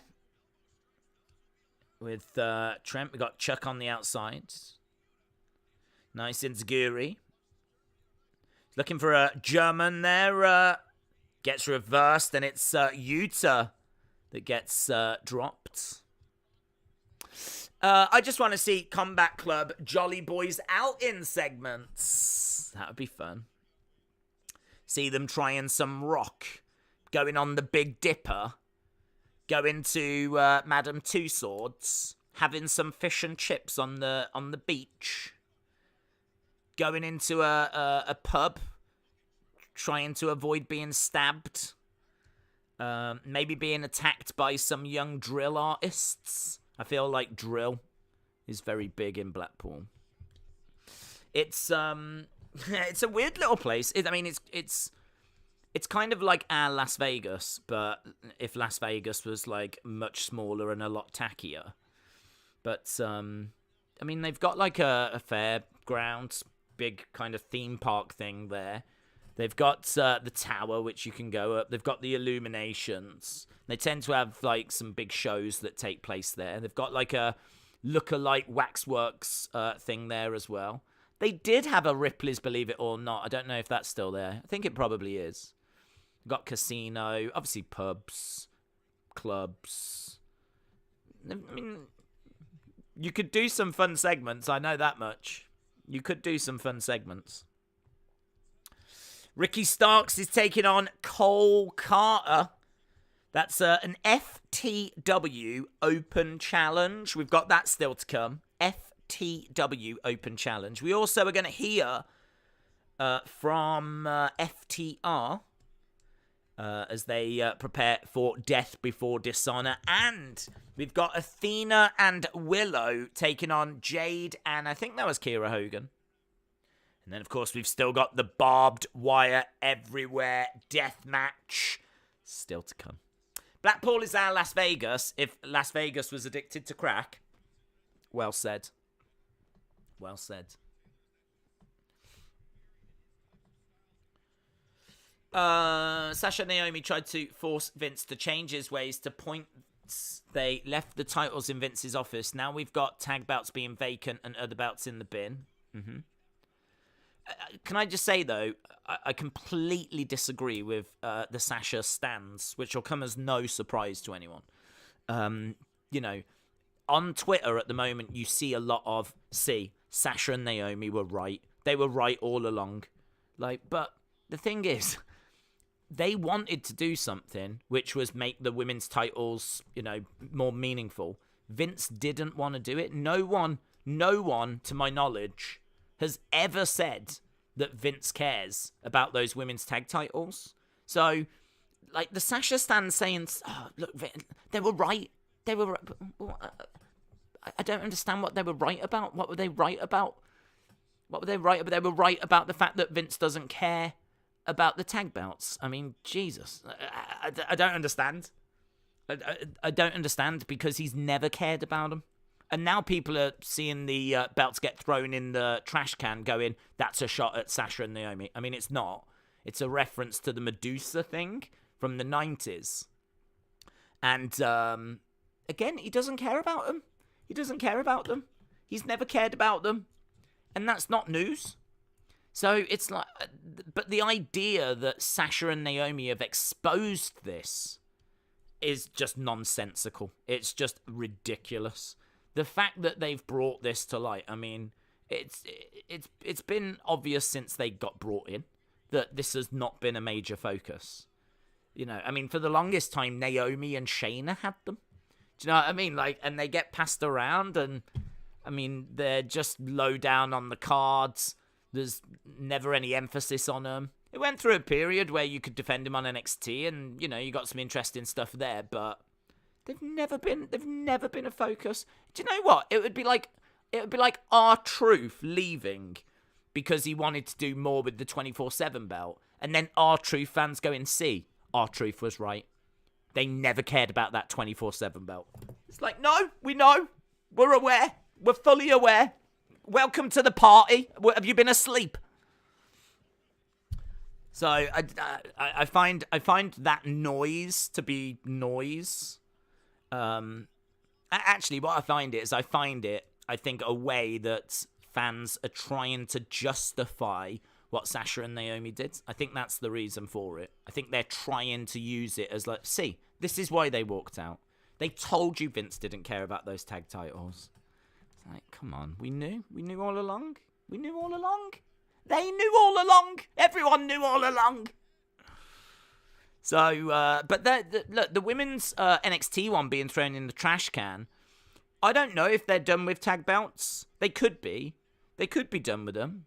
But I think the reason why they would be done with them is because they don't have champions at the moment. The belts have kind of, you've now got to restart it all. And maybe this is the point where, WWE look at it and think, we don't want to restart. We don't like them anyway. We're not fans of them anyway. So we're not going to restart them. So it could be the end of them. And if it is the end of them, I hope we get women's mid-card belts instead. I hope we get like a women's intercontinental, which I hope he would be a bit more into. Kickouts here by Wheeler Yuta. So, kick out by Wheeler Yuta.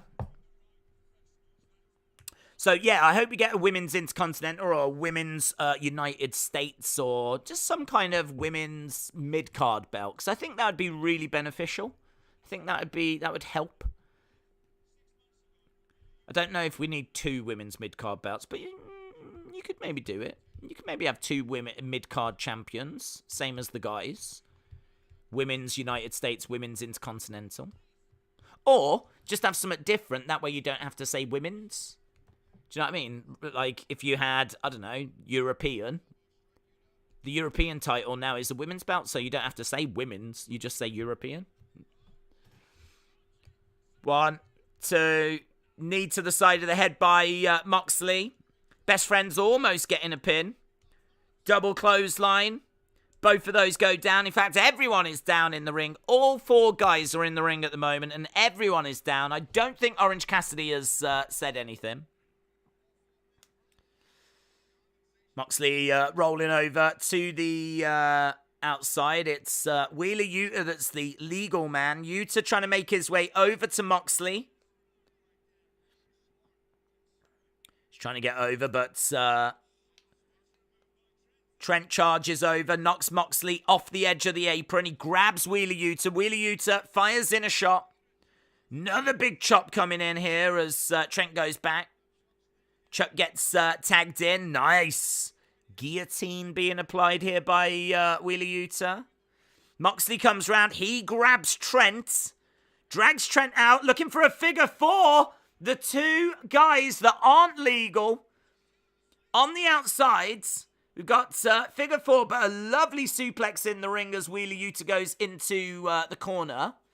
That guy in the front row must be like a die-hard Cornette fan, because he had a sign that said Meltzer fears Mama Cornette, and now he's got another sign that says MJF needs Stephen P. New.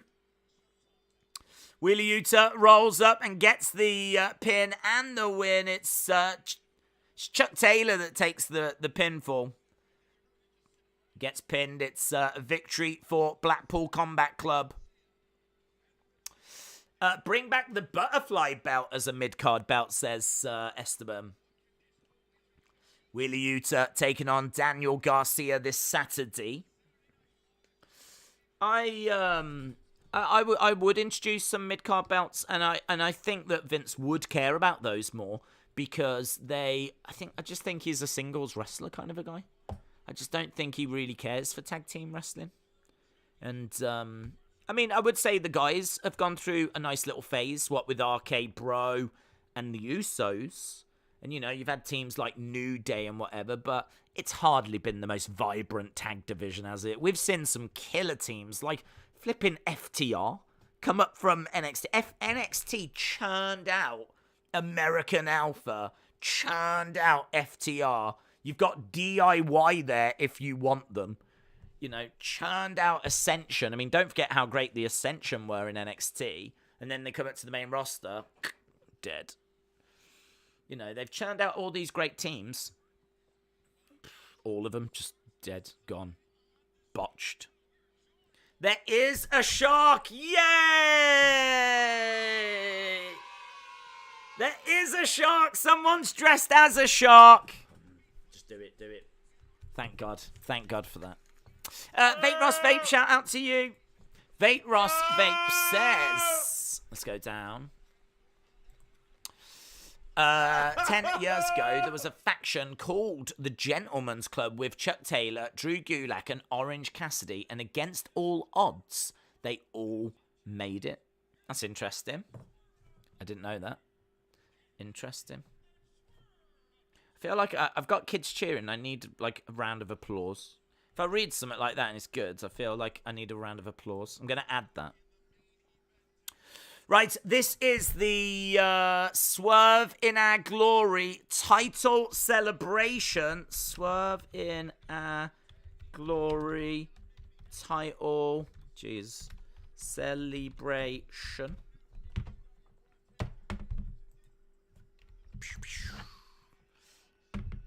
Right, there we go. Keith Lee making his way down. Let's add that Blackpool Combat Club beats Best Friends. Now we've got Swerve in a Glory promo. Boom. Did you hear NWA are bringing in new tag titles at NWA 74? United States tag team titles, maybe? I heard something. I think it was United States tag team titles, but I'm not 100. These two need to get singles intros. Well, look, there's a table with a cake. And it's got some champagne. It would feel a bit early to be splitting them up considering they've only just won the belts. But, listen. If you've got a cake at ringside, someone's going through it. Keith Lee in the ring. Holding up that championship. Brendan said, I apologise, but if I asked this before, what is your TV show meal for WrestleMania? The family and I get pizza and mini hamburgers. I don't eat because I stream, so I don't have one. I mean, for years and years and years. I mean, when I wasn't streaming, to be honest, I really don't know. I can't remember. I don't think I had a go-to. I probably did have some burgers one night, probably a bit of pizza one night, probably some nachos one night. I don't remember ever really having a go-to. But now it's probably a banana for energy. Right, let's hear what Swerve in Our Glory has got to say. You deserve it, chants.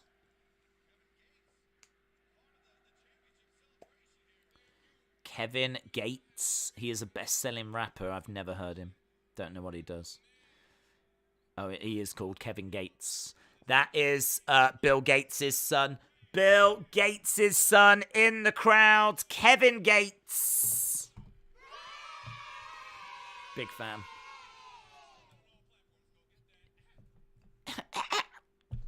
Go get his album. I love being out of touch with the modern world.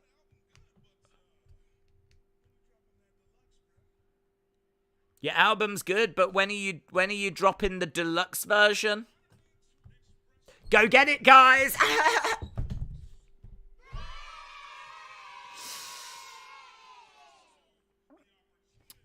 Okay, Keith Lee.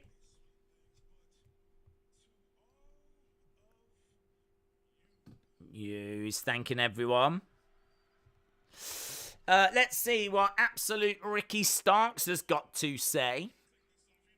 They deserve it. Hobbs and Starks did. They were already over before coming out.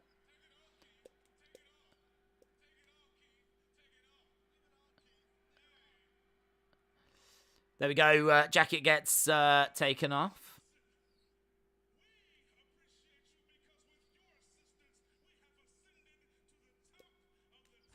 I do like these two together. I do like them together. The only problem I've got with them is I feel like they're going to split up at any moment.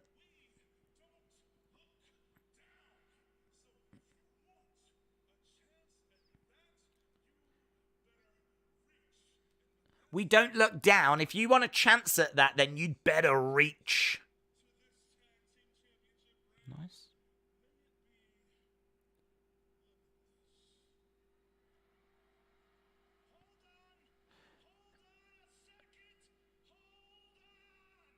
Okay. There'll be no toast. Mark Sterling and Tony Nese. Keith Lee tells him to watch his tone. Sterling said you got lucky. You was lucky that Swerve didn't stab you in the back.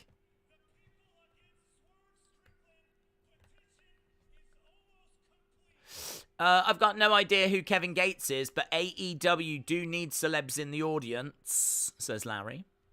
Adam said Lingard has a choice for MLS, La Liga, or EPL. He's got Nottingham Forest, West Ham, 2 more EPL teams still to be named. What a transfer window. Dumb Mark Sterling, said Justin. What are Sterling and Nice doing? Making noise.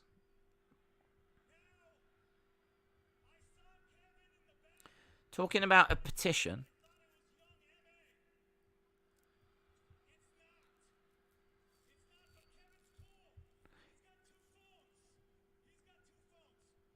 Kevin's cool. He's got 2 phones.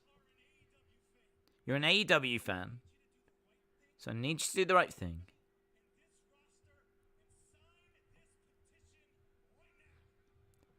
So Sterling wants this dude I've never heard of to sign this petition?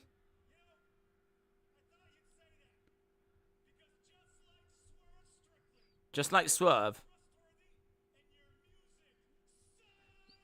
You're untrustworthy and your music sucks. I mean, maybe this would hit harder if that was Jay-Z or someone that I knew. Maybe I would be really into this. But seeing Mark Sterling saying that someone I don't even know's music sucks, it's hard to care. Tony Nese goes down. Swerve has got a cake. This is sports entertainment. Right in the face of Sterling. I mean, I think that cake was going somewhere. I think we knew that cake was going somewhere. It's gone right into Sterling's face.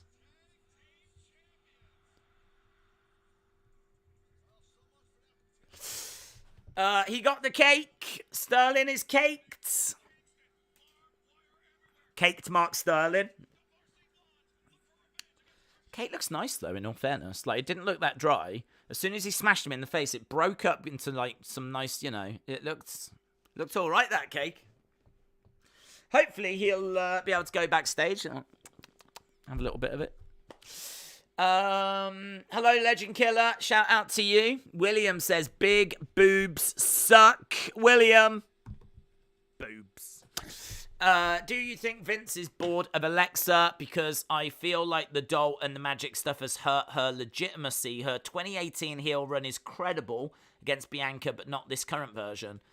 I don't know, to be honest. I think they just don't know what to do with her. I don't think they've got a plan. I mean, I feel like Naomi and Sasha leaving probably has had big repercussions because any feuds that were lined up have had to change. So there's every chance that, like, Alexa was going to feud with someone or team with Alexa. Team with Liv, sorry. Maybe it was meant to be Liv and Alexa. But now, because, like, the way things have gone, Liv's ended up with the belt. And so now Alexa can't really team with her because Liv's got to go off and do other things. So it's really difficult. I feel like I don't feel there's, like big creative direction for Alexa. But I think there's probably quite a bit that's gone on that's kind of really, upset the plans they had for her. So she just needs to get herself into a good story. And hopefully that'll come along for her soon. I don't know that it, listen, she was asked to do something. She did it. She did it to the best of her ability. I don't think you're going to lose credibility in the eyes of Vince there for that. It's not that it wasn't a story I enjoyed, but it's a story that many people did enjoy. So, no, I don't think it's a credibility thing. I just think that for whatever reason, she did not wrestle that much in recent years. And I know there was a concussion concern and there was things that were keeping her out of the ring. She seems to have kind of got over that now, but they have been very, very cautious with her. We were talking about it the other day, she wasn't able to compete, and so that's why we ended up getting, the Moment of Bliss segments, and it was a way of, having her on the show, but her not doing matches. I mean, I need to have a look, actually, and see how many matches she's actually had in recent times, and I know for a fact there would be a chunk of time where she wasn't competing, certainly last year. But it feels like she's back now, but she's not been back all that long. And I reckon there's probably been disruption, as I said, what with Sasha and Naomi going in particular. And hopefully they just, they find something for her soon. She deserves to, be right up there. I've got time for Alexa. I agree. I think she definitely brings something. We're seeing Butcher and Blade. We've got Sterling. We've got Silver and Reynolds. Silver, Reynolds, Butcher, Blades. And it's the brawl. Tony just walks away.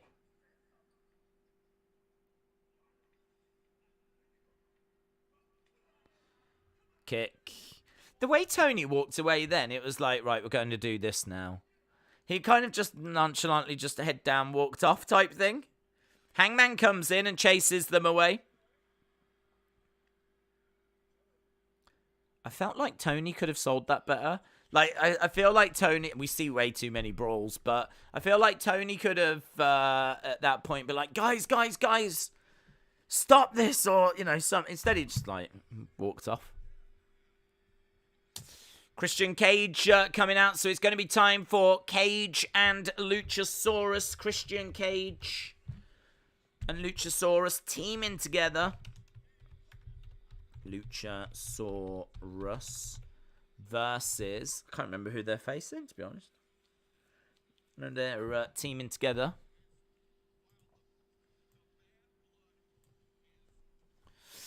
Halftime scores. We're about 8 minutes away. T-minus 10 minutes, says Brenton. Captain Charisma, says Heather.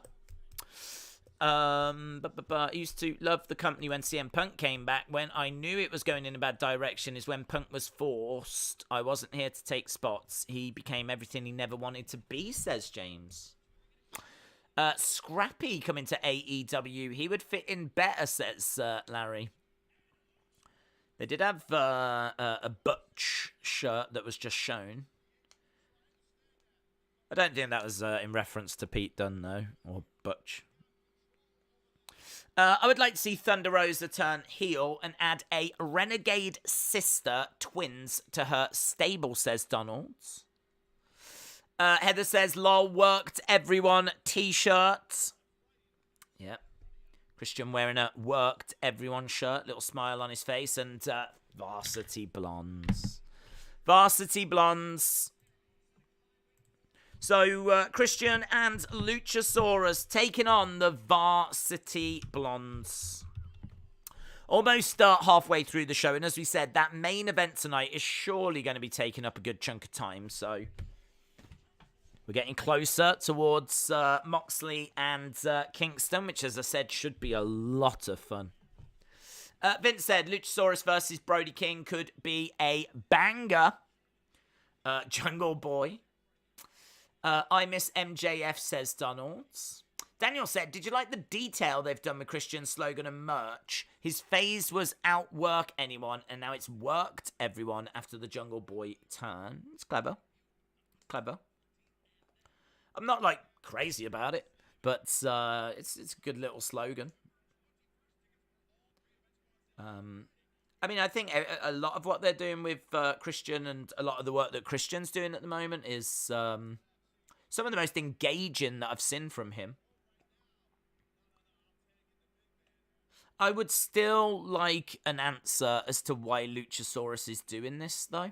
I mean, like, Luchasaurus has turned on Jungle Boy, and there wasn't really much in the way of an explanation for that. So I do think that, there's some good details in this, but there's definitely, I think, some bigger details that are missing.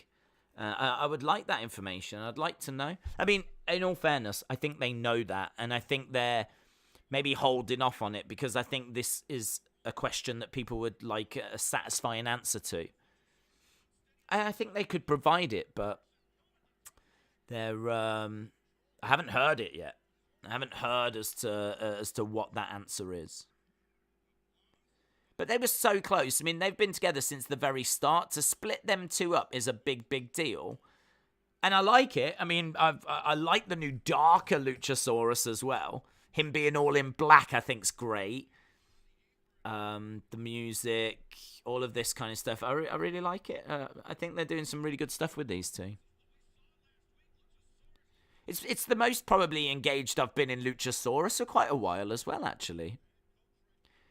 He's a big guy. He can do some stuff in the ring. He's certainly not limited. But it's Christian, yeah. So I like that as well. So Luchasaurus does all the work. Christian comes in, 2, 3, gets the pin. Brilliant. Luchasaurus does the work. Christian gets the glory. Gets to pose and show off the guns. Smile on his face. Brilliant. That's how it should be. Some of the stuff in this is really good. I'd be shocked if Pillman Jr. doesn't get pinned. He usually gets beat for some reason. I didn't actually see who it was. I don't know. Did you see Brian's comments that he wished his feud with MJF was longer? Here's Jungle Boy. Jungle Boy's music hits. And he is here. Jungle Boy comes out. Jungle Boy comes out and he's got a chair. Christian sends Luchasaurus after him. Jungle Boy making his way down to the ring. Luchasaurus standing.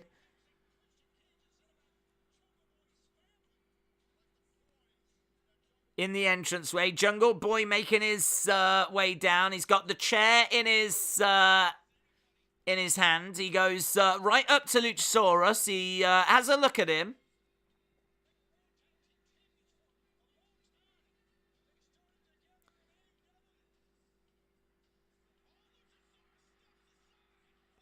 And now Luchasaurus has stepped aside.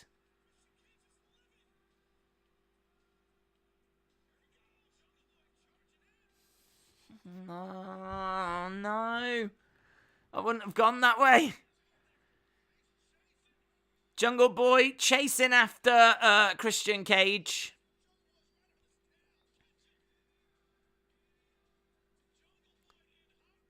I mean, if that was meant to be a trap, if Luchasaurus was working with Jungle Boy all that time, they could have set it up whereby... I mean, they could... Oh, no. No. You could have set that up so much better. So much better than that. I mean, Jungle Boy hasn't even been able to get his hands on Christian. Christian's been able to run away. And Jungle Boy's chasing after him.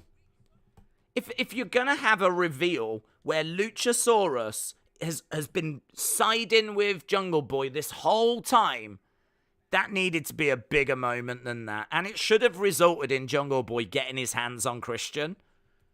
You could have, if they had been planning that, if that's their plan is that they're actually working together now, the reveal there was not big enough for me. It's just the talking point, and we're on now. Jim Ross is coming out, and I feel that story. Christian has been so good. I felt that story that moment deserves to be much bigger than that. Much, much bigger. You could have really made that out to be like, you know, something that closes Dynamite or something. JR coming out. Anna said there was better ways to do it, but in the end it is what it is. Luchasaurus is like, bro, I'm just here for the TV time. Luchasaurus could still be Christian's sidekick. It could be a cliffhanger. I don't know, man. Them are getting a bit overbooked. I mean, I literally just said I haven't been as engaged in Luchasaurus as what I've been like now that he's with Christian. I just wish they would tell us why he was with Christian. Like, I didn't feel like I ever got that answer. And now they've switched it and swerved it for whereby they've taken him away from Christian, and now they've put him back with Jungle Boy. And it just doesn't feel like a big enough moment. Oh well.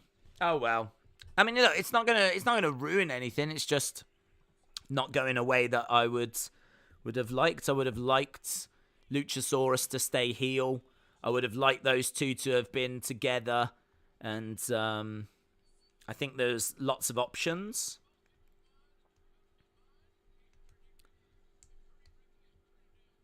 Right, here comes Ricky Starks. Let me know your thoughts. Do you like it? Do you think it could have been done a bit better? Ricky Starks taking on... I can't remember this guy's name now. It's something like Chris Karter, isn't it?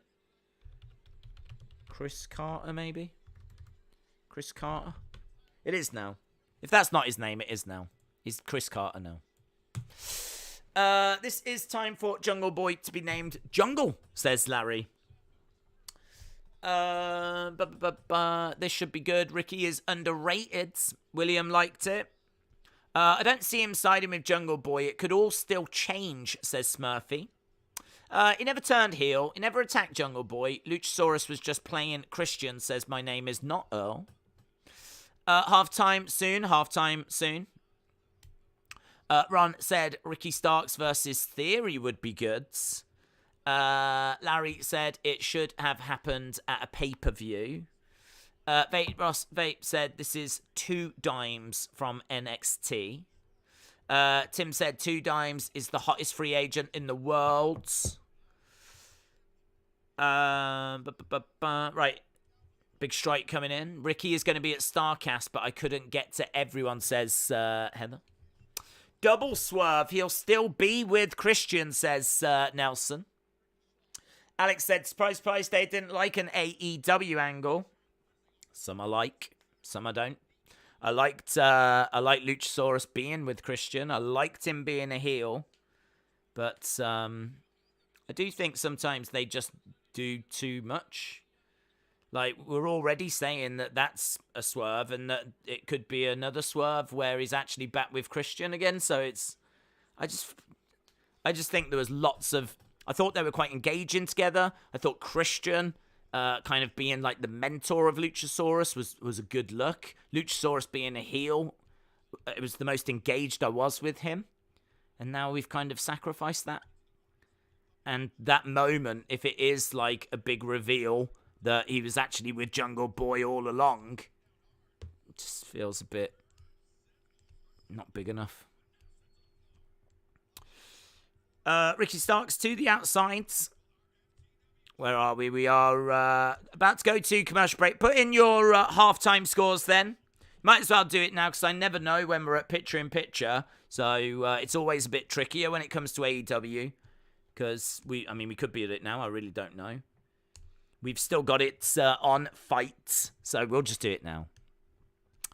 Ricky Starks is the 4th pillar, says my name is not Earl. I think the story has concluded, says William. David says 8.5. Minty said, I couldn't give 2 dimes to care about this guy, but I do love Starks.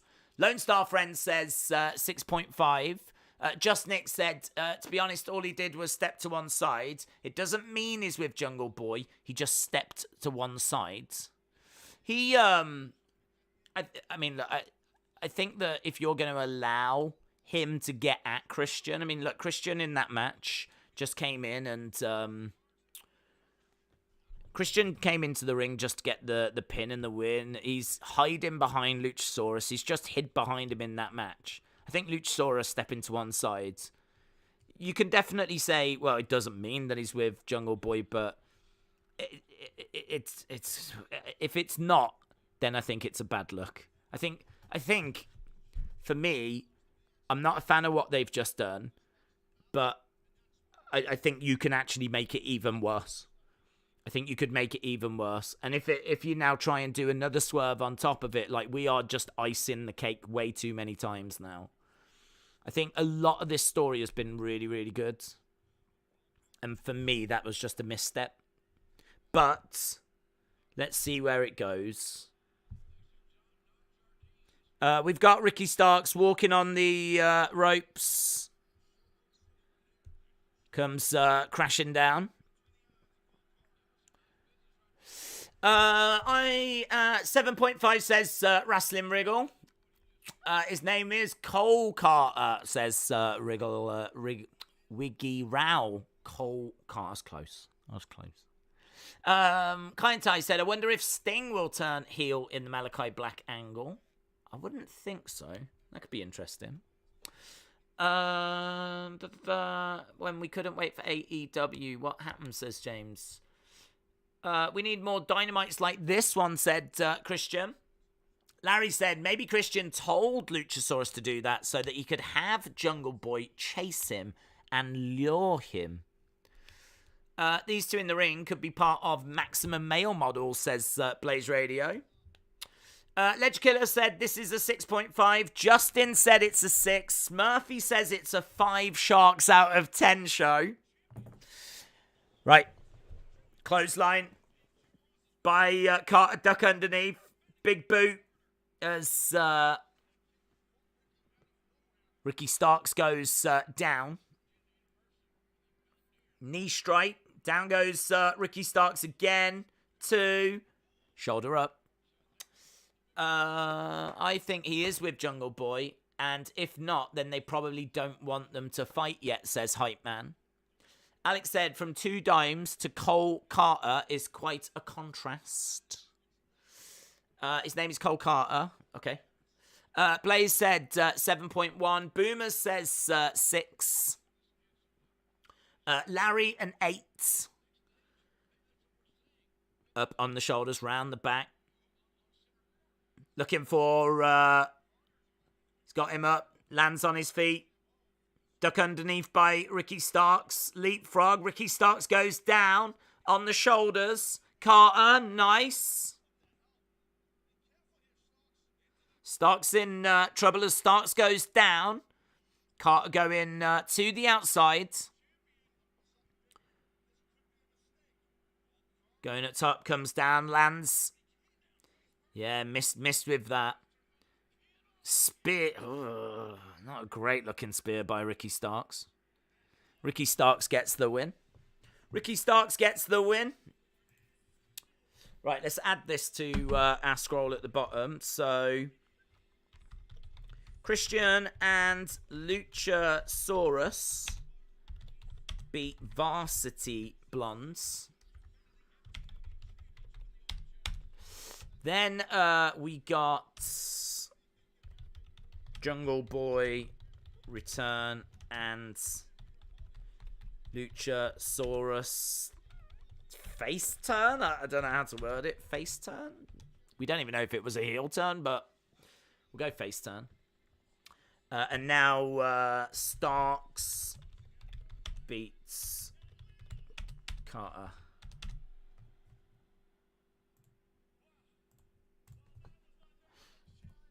Okay, Ricky Starks cutting a promo. Brent says, I miss WCW. So,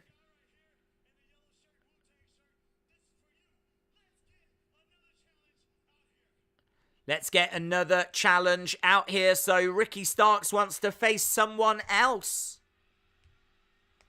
And it's going to be Danhausen. Danhausen making his way down.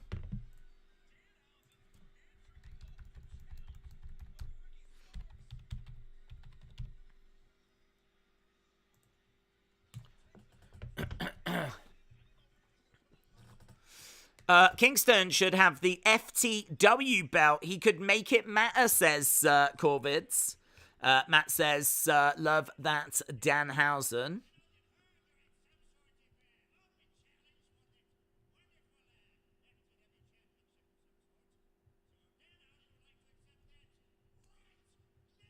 Danhausen would like to accept that challenge right now.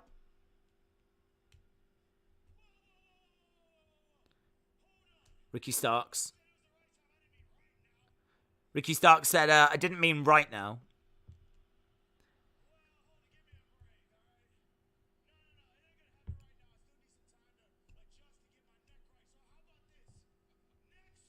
Next week.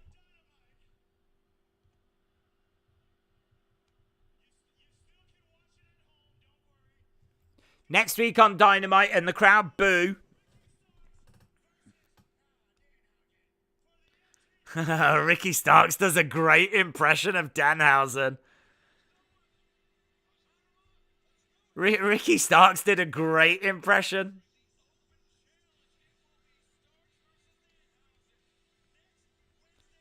So, Ricky Starks against Danhausen. That's been made for next week. So, we're not getting it this week. Danhausen was ready to go. Next, we've got the women's tag match. Jade and Kira against Athena and Willow. So, Athena and Willow versus Jade and Kira Hogan.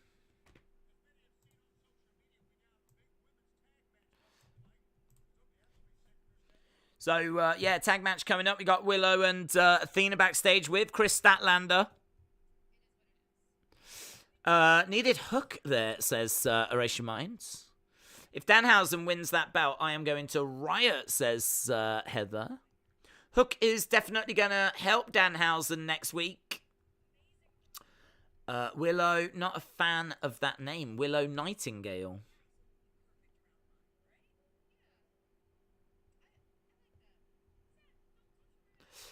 Where is Ruby Soho? Don't know, actually. Haven't seen her in a little while.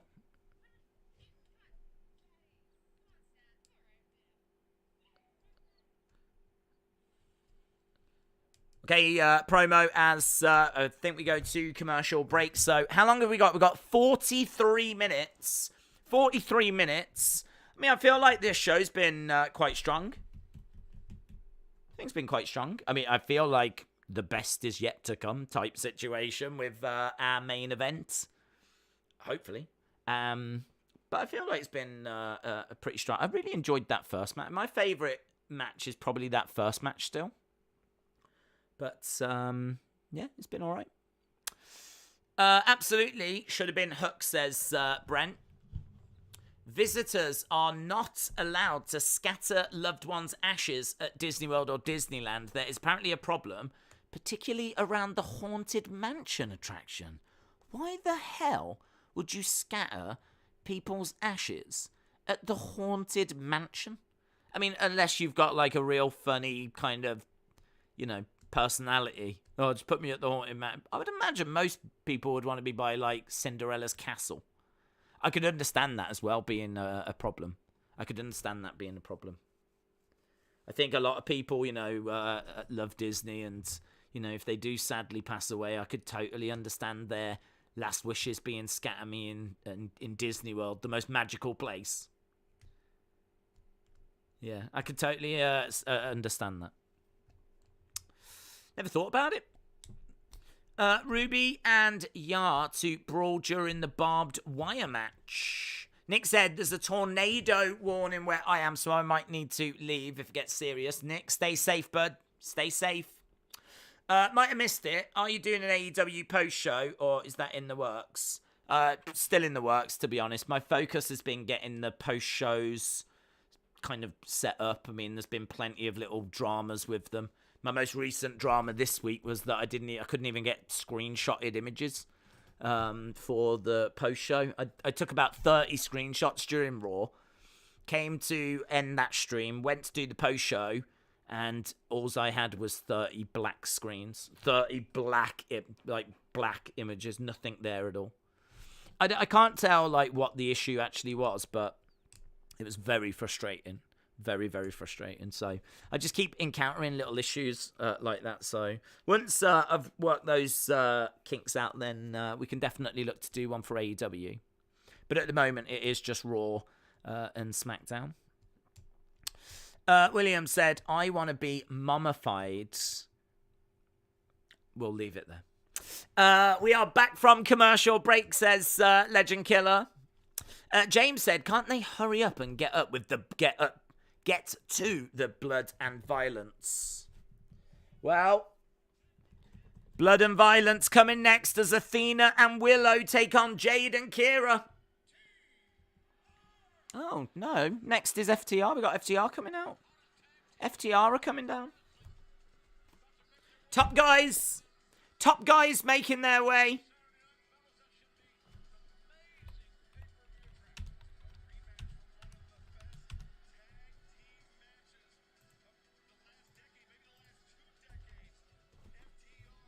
Seven-star FTR.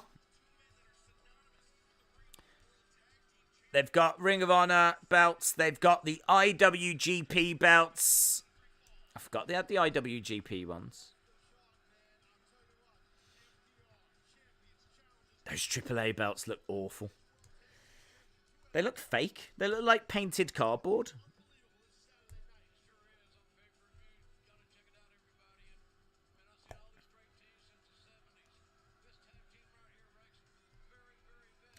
JR says, I've seen all the best teams since the 1970s, and this team ranks amongst the very best. This Saturday, FTR take on the Briscoes.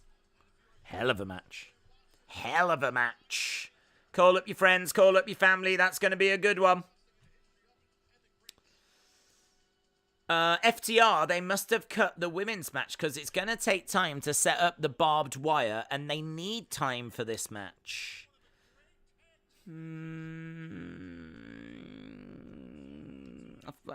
They literally just advertised it, so I don't think they would have. I'm gonna say that the women's match still comes after this. I don't think this promo will take that long.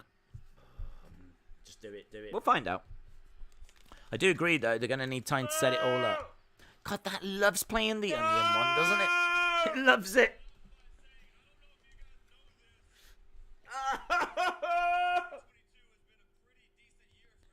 2022 has been a pretty decent year for FTR.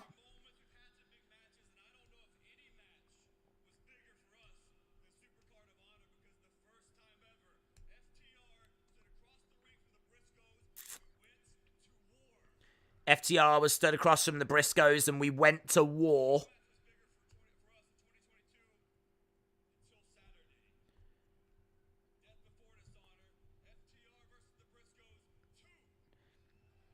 FTR against Briscoes 2.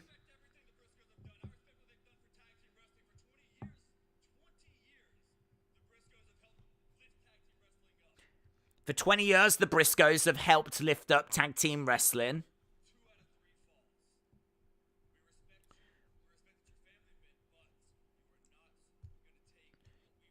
You're not going to take what we've worked for.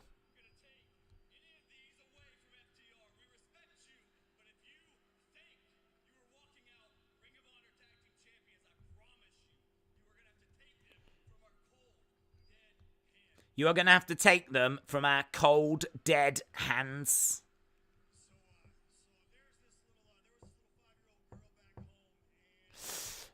See how they only show one side must not have sold out the other side, says James. They've been ranked number 1 for the AEW tag titles for 12 weeks or longer, said my name is not Earl. WWE are planning Asuka versus Becky against Bianca at one of their upcoming stadium shows. But as a result of Naomi Bianca scrapping, they rushed the match to Hell in a Cell. It's sad how Asuka now faces consequences. It's on the hard camp side. It's always like that, says Heather. To be honest, if they haven't sold this place out, who cares? I mean, WWE have not sold out plenty of Raws and plenty of SmackDowns.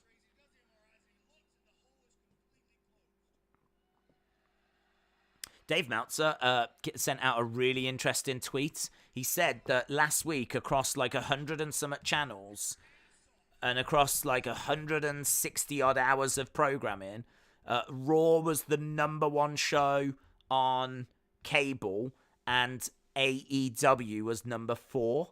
And so he was saying that if you think that wrestling's dead, forget about it.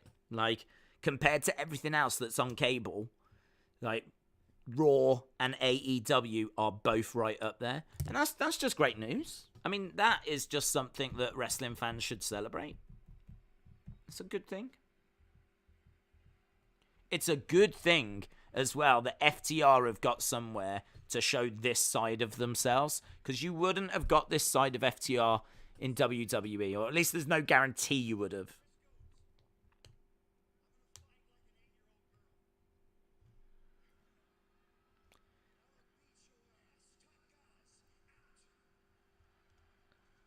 Dax said he's going to fight like an 8-year-old girl. I think he was just telling a story, though. There is more to that.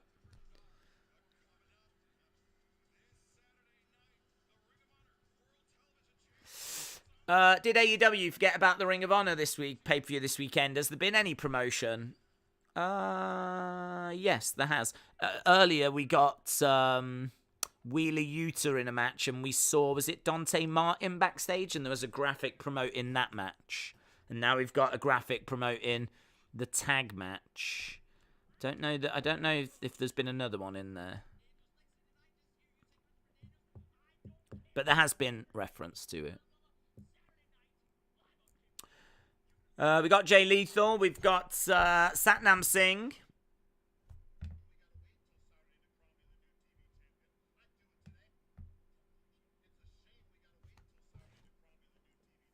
Tell you what, Jay Lethal, that little video that he put out with attacking Ric Flair, was so good. Like, I really want to see him doing more with him.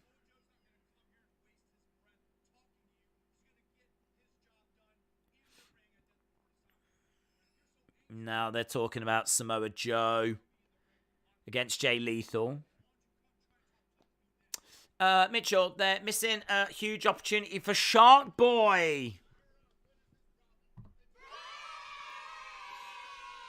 Yeah, I'm sure they could get Shark Boy. Here's the women. Jade's getting her entrance. Kira coming out with her. Stokely Hathaway as well, making his way out.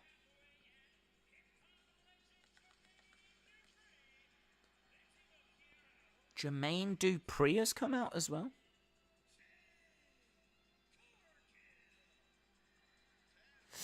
Okay. Stokely Hathaway's has got something to say. We've got about 37 minutes or so to go. I don't think this match is going to stick around too long. Clash at the Castle in Cardiff is 5 weeks after SummerSlam, says Adam. Alexis says, maybe all of the UFC England fights end in a knockout and then I could watch Ring of Honor at the start time. Doesn't work that way. If there is a load of first round finishes, they just fill the time with video packages. They've got like set times they have to start the main card for and stuff like that. So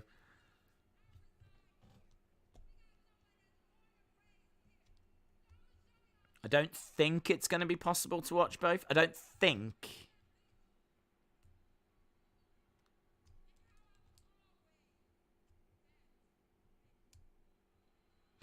Okay, Jade making her way down. It is an earlier card, though. I will say that. It is an earlier card.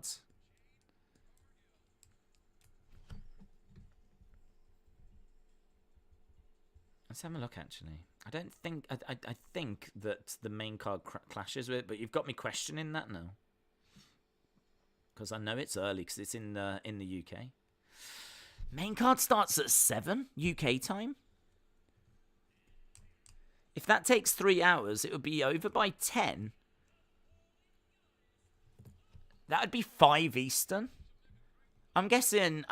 you know what? You might be right, you know. And you might not have to wait for knockouts. Because it's coming from London. Well, that's an interesting development, isn't it? I thought they clashed.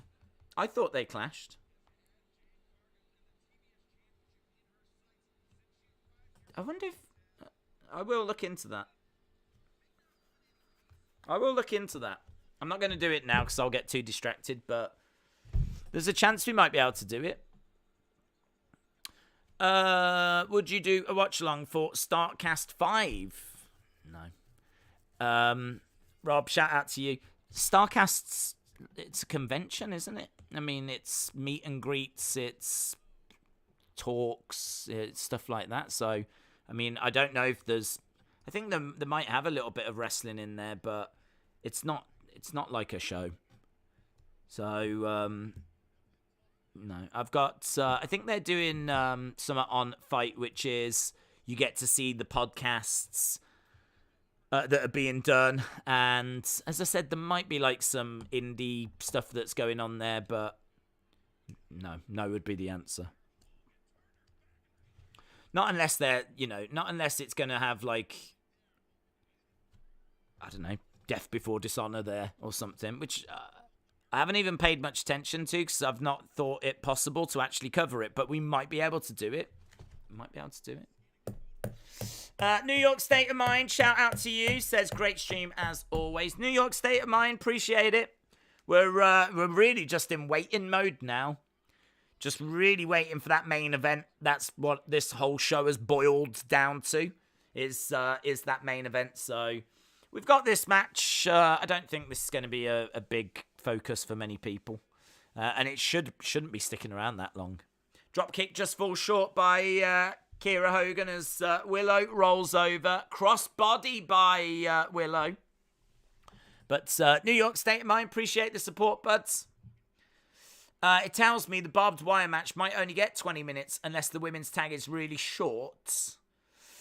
German secret police and their rituals of cake eating.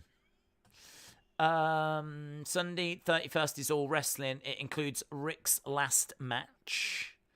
Unbroken said Nate Diaz and Sean O'Malley are going to get pummeled, says Unbroken. I agree.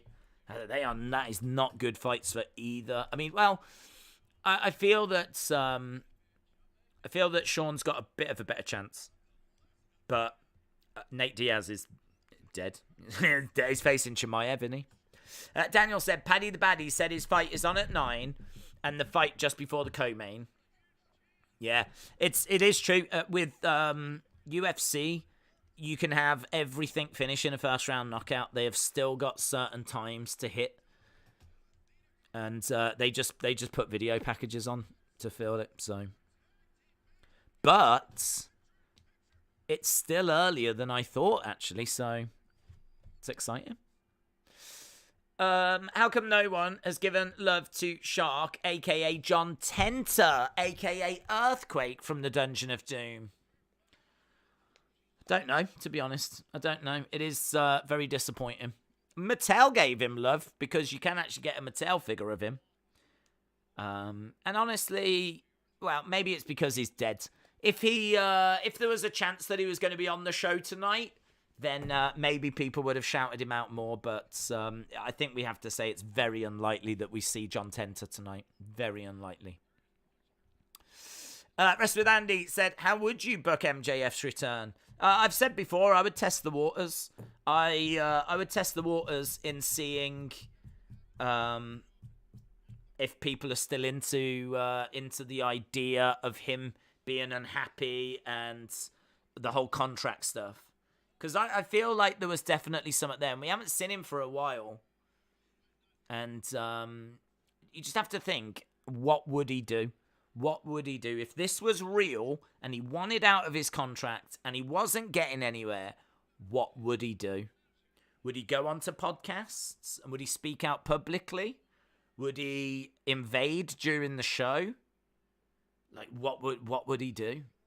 You've got to make it as realistic as possible. I feel like anything that includes him on the show is going to feel fake because, you know, would he do that? Would he interfere in the show? But you see, the thing is, MJF could say that he wants out of his contract and he wants to disrupt the show. And also, you know, he wants to bring as many eyes to his problem as possible. And his problem is he wants out of his contract. He's done interviews. And now, you know, if he actually goes and, as I said before, like puts like a disguise on, sits in the crowd, interrupts a segment, gets dragged out by security. I think, again, just do what you can to blur those lines, get people asking questions. Is it real? Is it not real? And just see what the reception is. If everyone turns around and goes, this is dumb, this is stupid, this isn't working. Why are they carrying on with this? If it's clearly dead in the water, then maybe you just change course. You can easily wrap it up by saying that, they've come to an agreement and you can easily move forwards. Or you carry on with this. And I think, look, people loved his promo. And there was plenty of people that were thinking it was real. There's obviously a load of people that think it's a work. There was definite confusion that was out there. They did a decent job of, blurring those lines. And the problem that they've got is that since that happened, other bigger stories have dropped. Like the Vince stuff has all come through. And now that MJF stuff just seems so long ago. I don't want to say irrelevant because MJF's obviously very relevant and he's not on the show and that is still relevant. But it's not having the impact that I think they were hoping it was going to have. And that's one of the reasons why. So I think, I would revisit it. So it's hard to say, oh, I would do that, and that, because it really depends on the public reaction.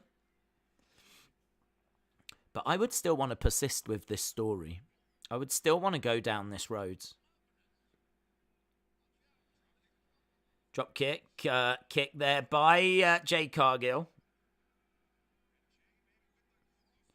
Jade charging over and a big boot by Athena. Do you know what might be tempting? I might be tempted as well to do a boxing match. I know that sounds mental, but I might be tempted to do a boxing match. So, I might be tempted to do MJF against Tony Khan in a boxing match. You can't do it as a wrestling match because everyone knows that's scripted. Everyone knows that this is scripted, so you can't do that and you can't get away with that. But if MJF said, let's have a lights out kind of boxing match, let's do a post-show, not sanctioned, very, very real boxing match, you and me. If I win, I get out my contract. And really put it across that we're not doing pro wrestling. And we're not even going to do it during the show. You can watch it. It'll be part of the broadcast, but it is very much after the show, me against Tony Khan. I'd be interested in that. I think a lot of people would be interested in that. There'd be people that would roll their eyes saying, oh, look, Tony's getting in the ring now. But I think you really just have to commit to it and hammer the fact that this is real. You've got to try and get across it's real. To kick out by Jade. Jade ducking underneath. She picks, look at the strength. Picks up Willow with ease. Plants her down. Willow kicks out. I thought this match would be done by now, to be honest. I thought they'd won about half an hour. 1, Jaded, 2, 3. Jade gets the pin and the win. And there we go, it is done. Jade is very powerful. Rob said, didn't Tony say he would never do a Vince-type thing working with talent like that? I think I wouldn't. To be honest, I don't know. And I think it's right that he doesn't, right? I think it's right. I don't want to see him in wrestling matches because we all know that is scripted. And I don't want to see him scripting himself in that way. I feel like this is an exception, and I feel like this is something, if he was to get in there with MJF and the current story as to where it is, if you can, and it's a big asterisk, it's massive, but if you can get it to the point where people are really, really unsure if this is real, if it's fake, the dirt sheets don't know, if you can get it to that place, you could have something very interesting. Very, very interesting, which is why I'm saying I would not do it as a wrestling match. As soon as you say we're going to have a wrestling match, well, it's scripted. We know it's scripted. So you'd have to find something different. You could maybe go with a street fight type situation. But again, that would be very hard to get the message across. This is real, and everything else we do isn't real. And you've got to be very careful with your messaging. Very careful with your messaging. Because, again, you can't say this is real and everything else is scripted. So, you are running a bit of a risk. But in all fairness, this whole story is a bit of a risk. Because as wrestling fans, people are going, is this one real? Everything else is scripted. Like, so it's, do you know what I mean? Like, it's Fyter Fest week 2. I don't understand. Oh, this is Rampage. I was going to say, this is week 2, but this is Rampage. They're just showing what we've got at Rampage. But anyway, that's one thing. That's one thing that you could look at. But until you get that kind of feedback from the audience, don't know if that's the right way forwards. FTR against the Briscoes. 2 out of 3 falls. Ring of Honor Tag Team Championships. Allison Kay. She used to be in NWA. Taking on Willow. Samoa Joe taking on Jay Lethal.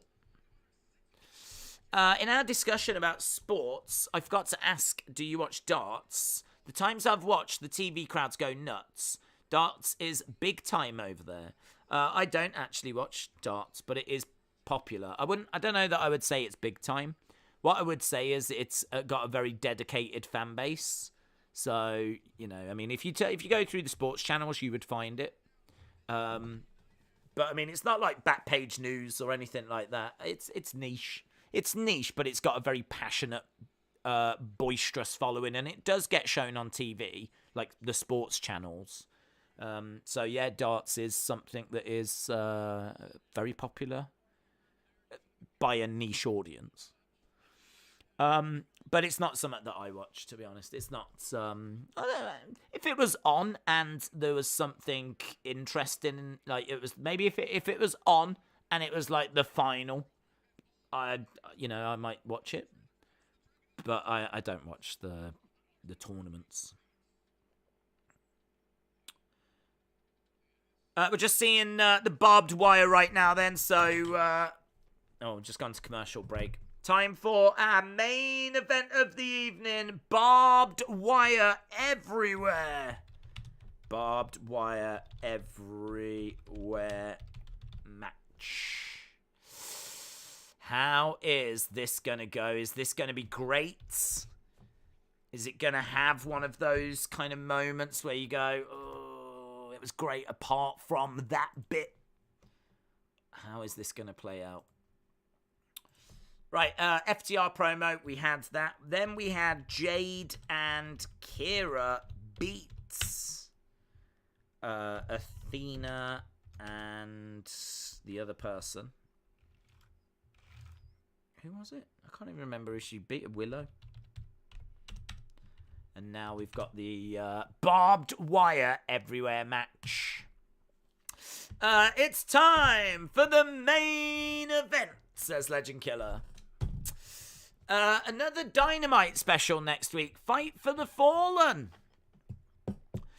I've got a feeling this match will be a spot fest and be short, says Mitchell. I just want a brawl, man. I just want these two to just go at each other in a ring, surrounded by barbed wire. I feel like there's enough gimmicks going on already. I feel like there's, we've got a shark cage. We've got the barbed wire everywhere. Just put these two in the ring that hate each other and just let them go at each other. Bit of blood. Yeah, bit of blood. You're going to need it. The match is asking for it. And, some really cool, like, not spots, but moments. Like, like how Brett had Stone Cold in that sharpshooter, blood pouring down his face. That was a great moment. I feel like this match could deliver an iconic moment like that. Will it, though? Will it? I'm optimistic. Allison Kay being on Death Before Dishonor is a disappointment, says Jim. Oh, why? What, you think she should be on the main thing? Well, I mean, look, if she does well, she'll get there.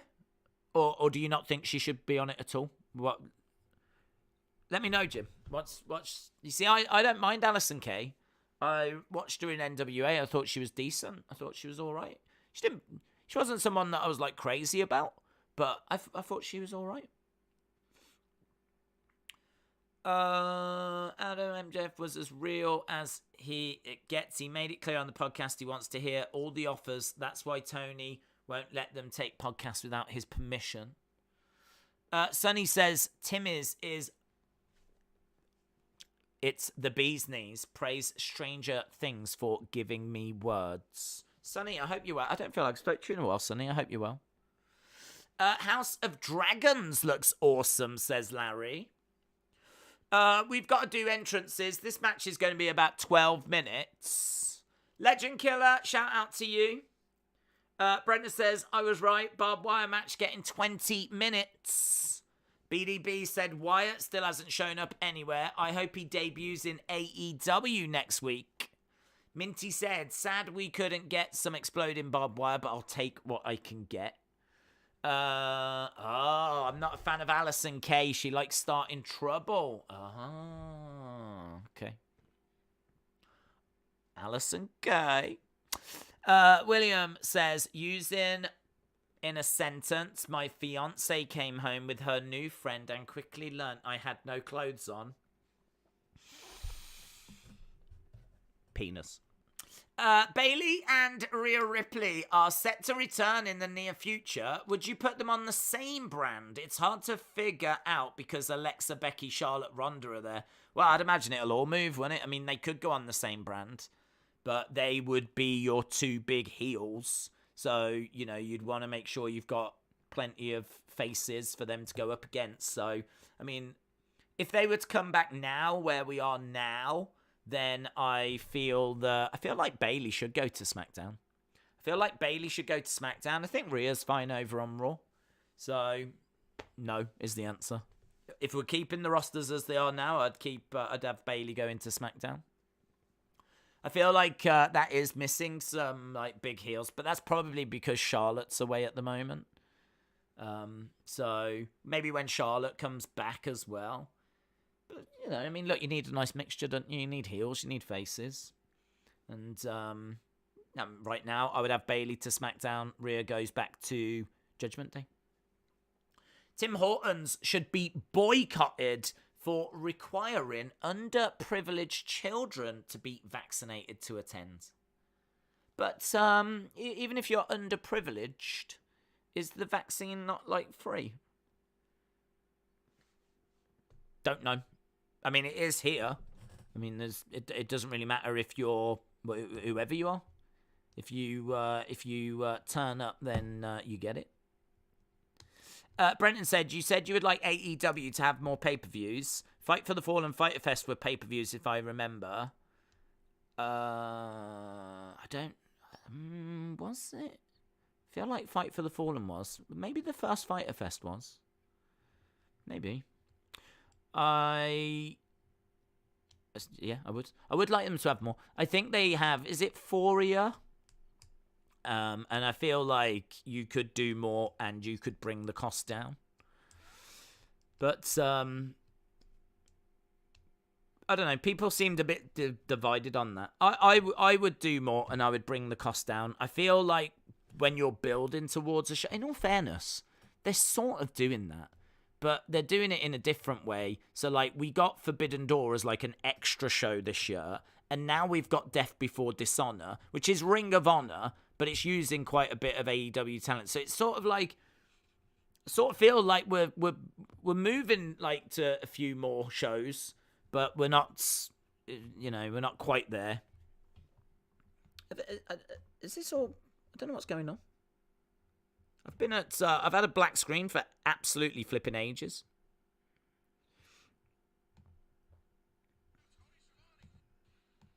Fyter Fest. There we go. We are back. Painmaker making his way down. Here we go. Chris Jericho coming down, and he's got a mask on.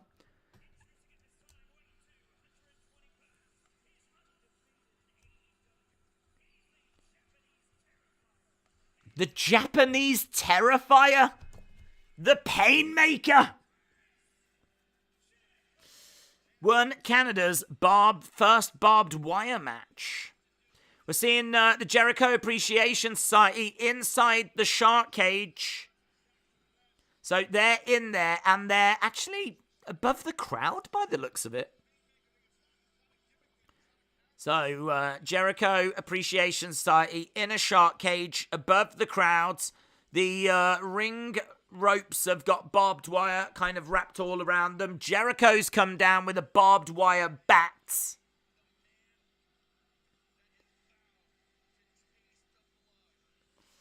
Are you not sports entertained? Some weird signs tonight. Weird signs?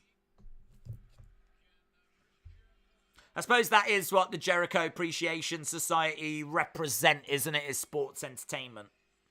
Here's Eddie Kingston. Eddie Kingston making his way down. This is the match I've been looking forward to, says Joe. Yeah. I must admit, it's getting less time than I thought. I thought they would make their entrances at like past. Here they are coming down at 2:46 and boom, we're underway. So we've got a 14-minute match. Jericho is down. He's got a microphone covered in barbed wire.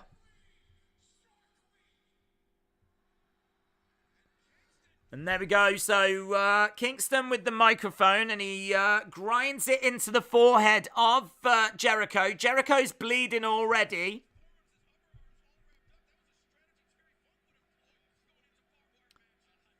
So Kingston in the ring. Jericho trying to get out the ring. Goes underneath the bottom rope. We've got a barbed wire table on the outside. Kingston choking Jericho with his top. Takes him back round and biting his head. Jericho, there's a... What is that? Didn't need that really, but there's some sort of like bed by the looks of it. Some kind of box that's got barbed wire all in it. It reminds me of that structure. Barbed wire around the bell. It reminds me... of a structure from that Lights Out match. Takes Kingston over to the table and he looks to drive him into this barbed wire table. Straight to the midsection by Kingston. Kingston with Jericho. Slams him into the barbed wire table. Jericho goes down. Aubrey... on the outsides. Eddie again trying to open up that wound even more. He gets into the ring. Strike by Eddie Kingston. There's an Outlaw Mud Show sign that just comes up. Into the barbed wire that's wrapped in the ropes goes Jericho. Smile on the face of Eddie Kingston. Jericho Appreciation Society can't do anything there. Suspended above the ring. We've got barbed wire table. AEW overdoes blood. It doesn't mean anything when they bleed. I do think this match probably needs it, though. I think, you know, I agree. They do go to blood quite a bit, but I think if you used to do this match and not get blood, I think it would definitely feel like that was missing. Kingston has got a chair that's wrapped in barbed wire. He hits him across the back. Jericho's got blood pouring down his face. Another chair shot there by Kingston. We've got a table laid down in the middle of the ring, covered in barbed wire. We've got another table wrapped in barbed wire. Kingston looks like he's going to go for a power bomb. Couldn't get it. Forearm strike. What if Ruby turns on Kingston, says James? That would be interesting.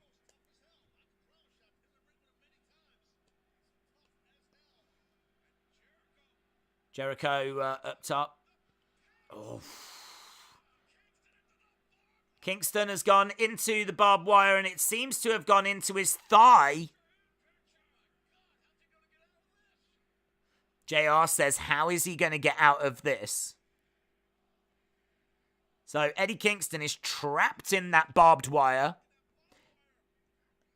So Hurricanrana off the top. Head scissor takedown and Eddie Kingston goes into the barbed wire. Apparently we've gone picture-in-picture. Wrestling Regal said, never have enough barbed wire. Hope this is the beginning of a big run for Kingston. Could this match run over? I don't think it will. I mean, they've got 9 minutes. They've been, look, they're just going to throw each other around into barbed wire for the next 9 minutes. It could. But to be honest, I don't really expect them to slow down over the next 9 minutes. I agree. I like Kingston. I think the body shaming stuff is just stupid. Look at that Boston. It's a walls. It's a Boston crab, but it's the walls on that barbed wire table. Kingston on that barbed wire.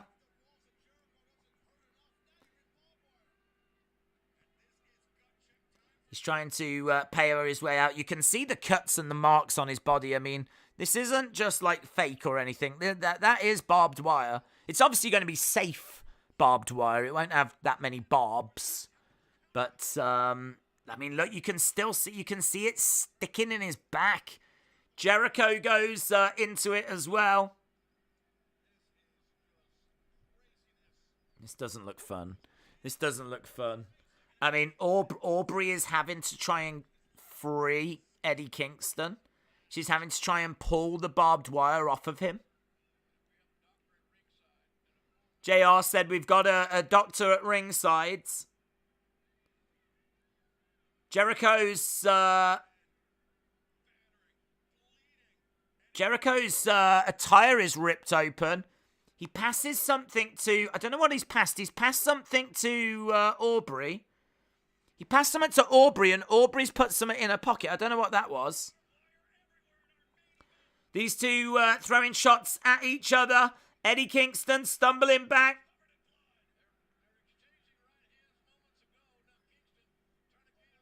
Into more barbed wire. The only thing I would say about this match, I feel like there actually might be too much barbed wire because there's a lot of them getting stuck in it and then it takes them a while to like free themselves. Like the pace of the match is really slow because they're just constantly getting chucked into barbed wire. I mean, in all fairness, you kind of had to expect that coming into this match, but there's obviously not much in the way of wrestling.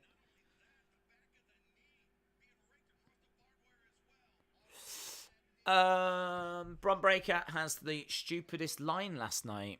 A Cody figure has been revealed by Mattel. Has it? I don't know why I'm so surprised. Mattel have shown a Cody figure. What, as like the early tease? I mean, we have had Cody figures before, but obviously not one yet for his return. I think I probably expected to see a computer-generated image. He's going to look for a suplex to the outside. Eddie Kingston! Oh, Jericho! Jericho goes into a table on the outside. So Jericho is stuck in the barbed wire on the outside.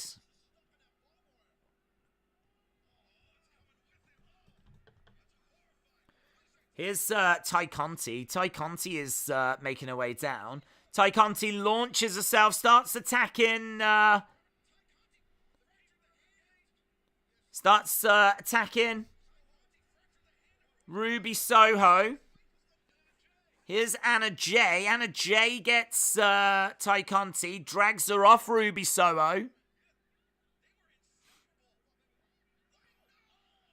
Anna Jay with a forearm strike to Ruby Soho.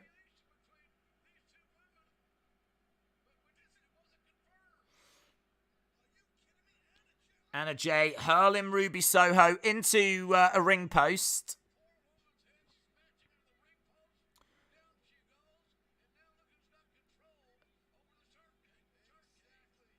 Now Anna Jay is lowering the cage, so the shark cage is coming down.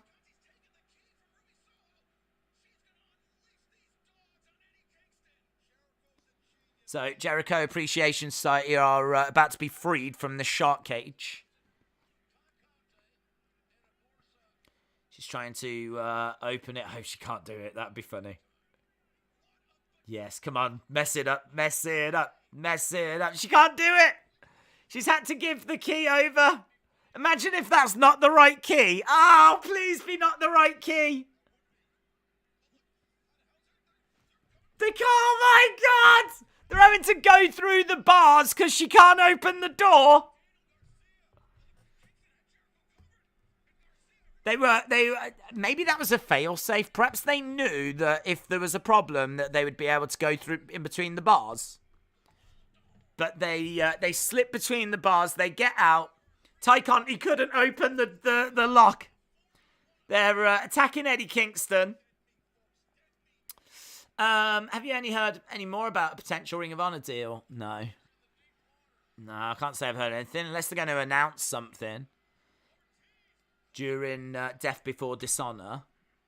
Here's who have we got coming down. We've got Blackpool Combat Club. There's a big brawl.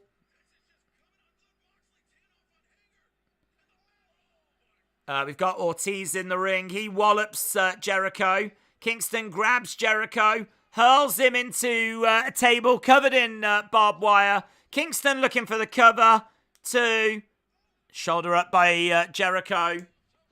Botchamania, says Elijah. Yeah, well, in all fairness, at least they managed to get in between the bars. Could you imagine if they were still there now and they couldn't get out? And like the big finish of this match, that interference and everything never happened. I would imagine Tony Khan's probably backstage right now thinking, thank God those bars were as wide apart as what they were. Shoulder up by Eddie Kingston. Still not as bad as Roman and Owens with the handcuffs, says Fidel. Larry said, this is ECW. Chair shot there by Jericho. Again, another shot by Jericho. He's trying to grate that chair wrapped in barbed wire on Eddie Kingston. Jericho tries to lion salt. The chair gets thrown at him. Kingston with back fist. Down goes Jericho. 2. Shoulder up again. We've got 2 minutes or so to go. What hurt WCW was stuff like this and Warner pressure to sell. Barbed wire being brought in, wrapped around Jericho. Barbed wire being wrapped around Jericho. He's got Dragon Sleeper applied as well. Dragon Sleeper applied. Sammy Guevara comes in. Super kick to side of the head there as Kingston goes down. Elbows. So Sammy in the ring. We're into the final moment of this one. Jericho on his feet. Judas effect. His arm was wrapped in barbed wire. He goes for the cover. 2. And Kingston says something to Jericho. Don't know what he says.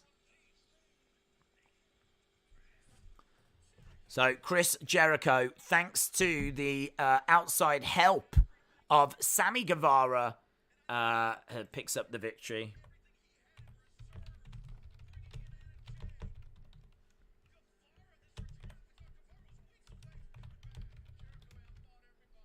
Jericho up on his feet. He's got the barbed wire. He went to hit Kingston. Huh?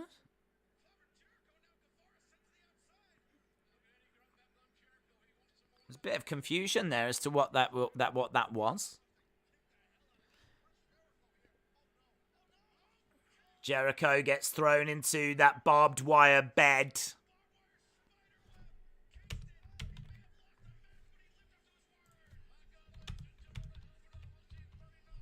My God, ladies and gentlemen.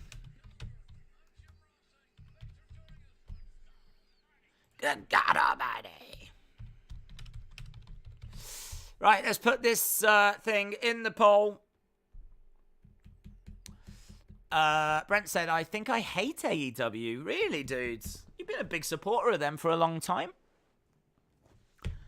I mean, look, I think, for me personally, I think there needed to be less barbed wire. I mean, in all fairness, it was everywhere. And they said it was going to be everywhere. And they delivered on that. But I think that he was just getting a bit too caught up in it. And so the pace of the match struggled. They were like getting ripped up. Jericho seems to really do some damage to his thigh. Like his gear is ripped open and he does like check on it for quite a while. I mean, you have got arteries and stuff, which, you know, that could be a big problem. I don't think he's done anything too serious. It's not like he was gushing blood, but there was definitely some concern there. I think the barbed wire really needed to enhance the match rather than dominate the match, and it dominated the match. There was a lot of just getting chucked into it and then getting stuck, and Aubrey having to like pick it out and free the wrestlers. And what it meant was like the actual brawling, the actual fighting, clotheslines, you know, shots, all that kind of stuff.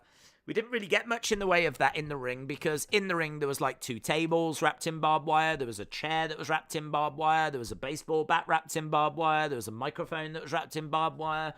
The ropes were wrapped in barbed wire. The ring posts were wrapped in barbed wire. The bell was wrapped in barbed wire. Like, it was a barbed wire everywhere match. So for me, I think if they were to do that again, I would lose some of the barbed wire. And I also think the whole stuff with Jericho Appreciation Society being freed and all that, I didn't need any of that. Anything involving Ty Conti is going to be a turn-off. So, and she couldn't even undo that lot, could she? And I feel like that's going to be a bit of a talking point coming out of this match. So, I think what I was hoping for was them two going at it in a ring with some barbed wire, and that being used to, you know, just highlight certain parts of the match, but it was a bit too much barbed wire, and then that whole outside interference I didn't feel was kind of... I didn't feel like that added to the match, personally. So, what it wasn't was just like... There was spots, but it wasn't as bad as, if you know, what I thought it could have been. It was all right. I can't say I necessarily hated that match. It was all right. There's just definitely things that I would have changed. And I'm certainly not sitting here saying that's 5 stars. I'm not even saying that's 4 stars. So, I don't know. It'd be really interesting to know what people think about that. Put your scores in for the show overall. But let me know what you thought about that match as well. Do you think that match was a disaster? Do you think that match was really good? Do you think that match is 10 out of 10? Do you think that match is 7? Do you think it's 4? Do you think it's 0? Like, where are you on that scale? For me, it's probably about 6.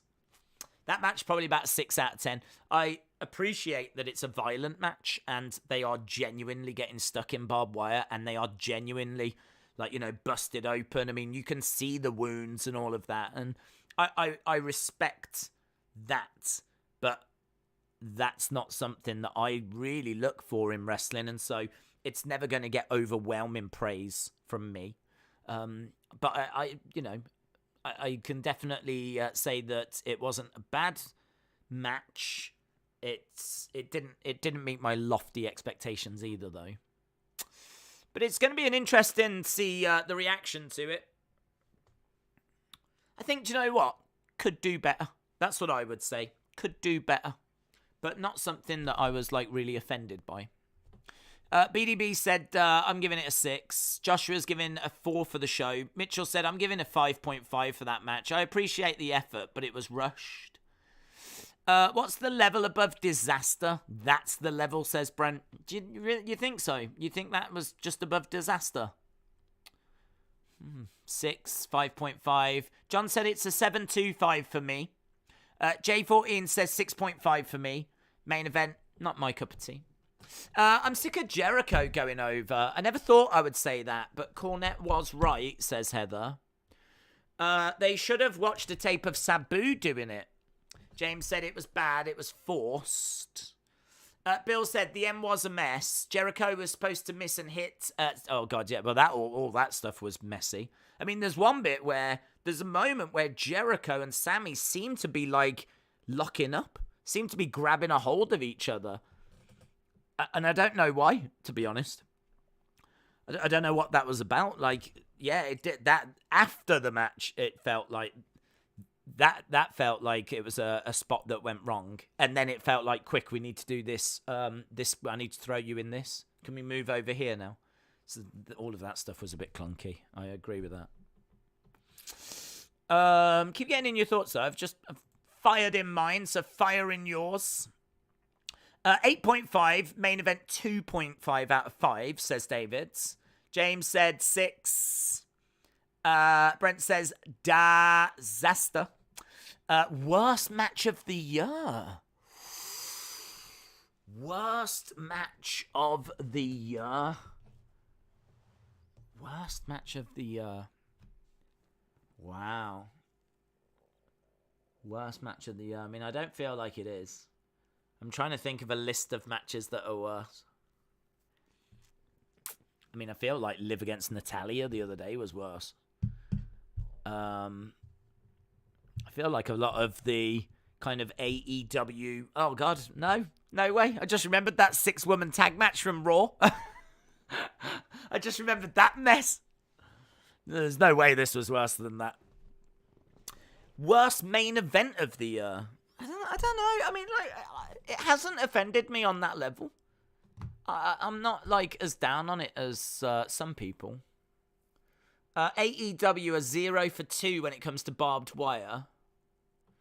I'm good. I'm meeting William tomorrow if he does pass COVID tests. Listen, I think William needs to pass a few tests, to be honest, before he should be allowed to meet others.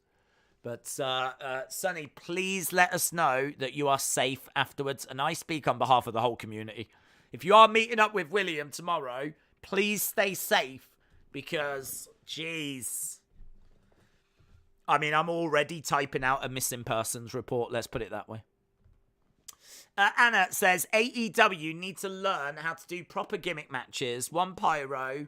2, relevance of the gimmick to the feud. 3, make sure all the parts of the match work, i.e. keys. 4, don't over-egg the gimmick. Well said. Well said. I agree.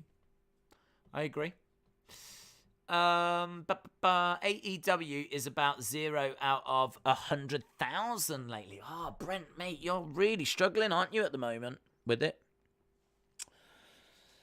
I mean, look.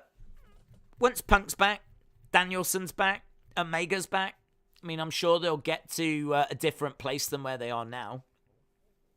But, yeah, it's interesting. Worst match ever, says Shaquem. Shaquem, you do remember the 6-woman tag from Raw?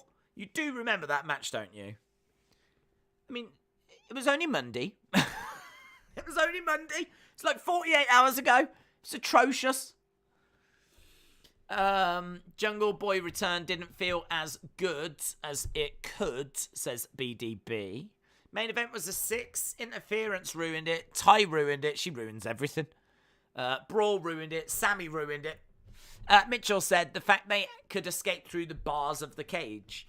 Well, I would agree with that, but the only thing I would say is it probably wasn't a big...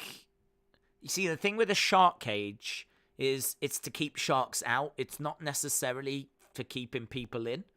So I kind of feel like that probably... I could believe that that is possible with a shark cage because you're keeping out big sharks, so the bars don't need to be like that.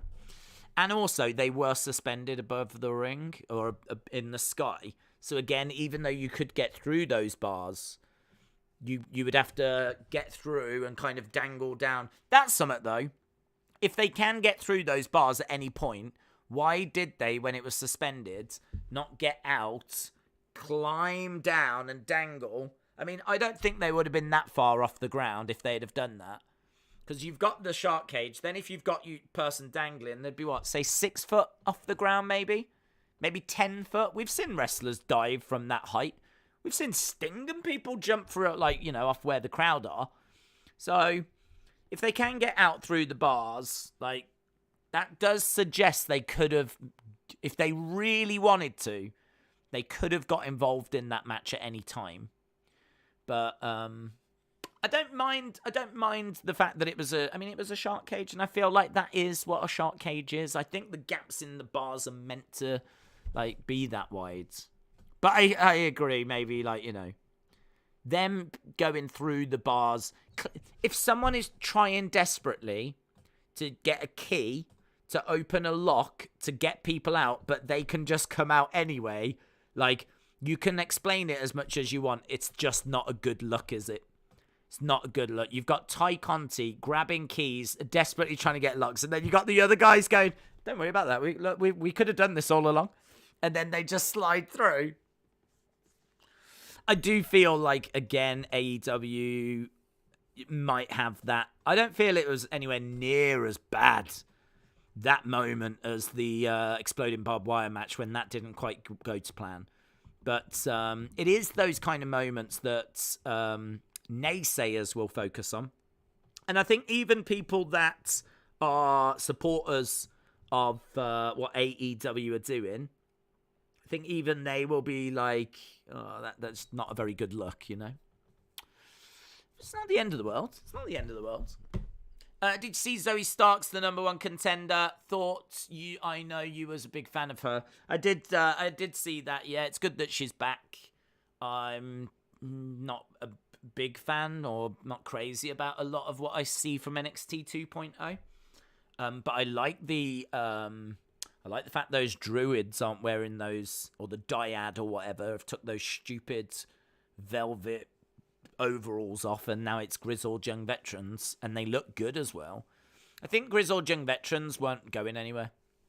You know, them, like, you know, with the football scarves and all of that, they weren't getting anywhere.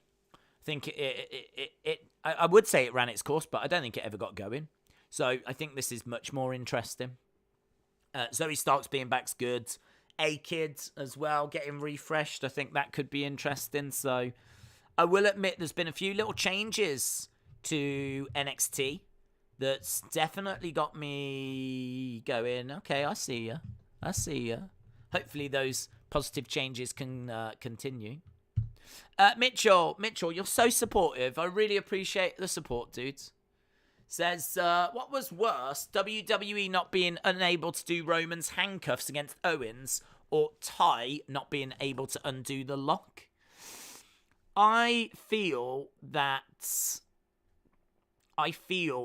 this was worse, right? The reason why I say that is because the Roman one didn't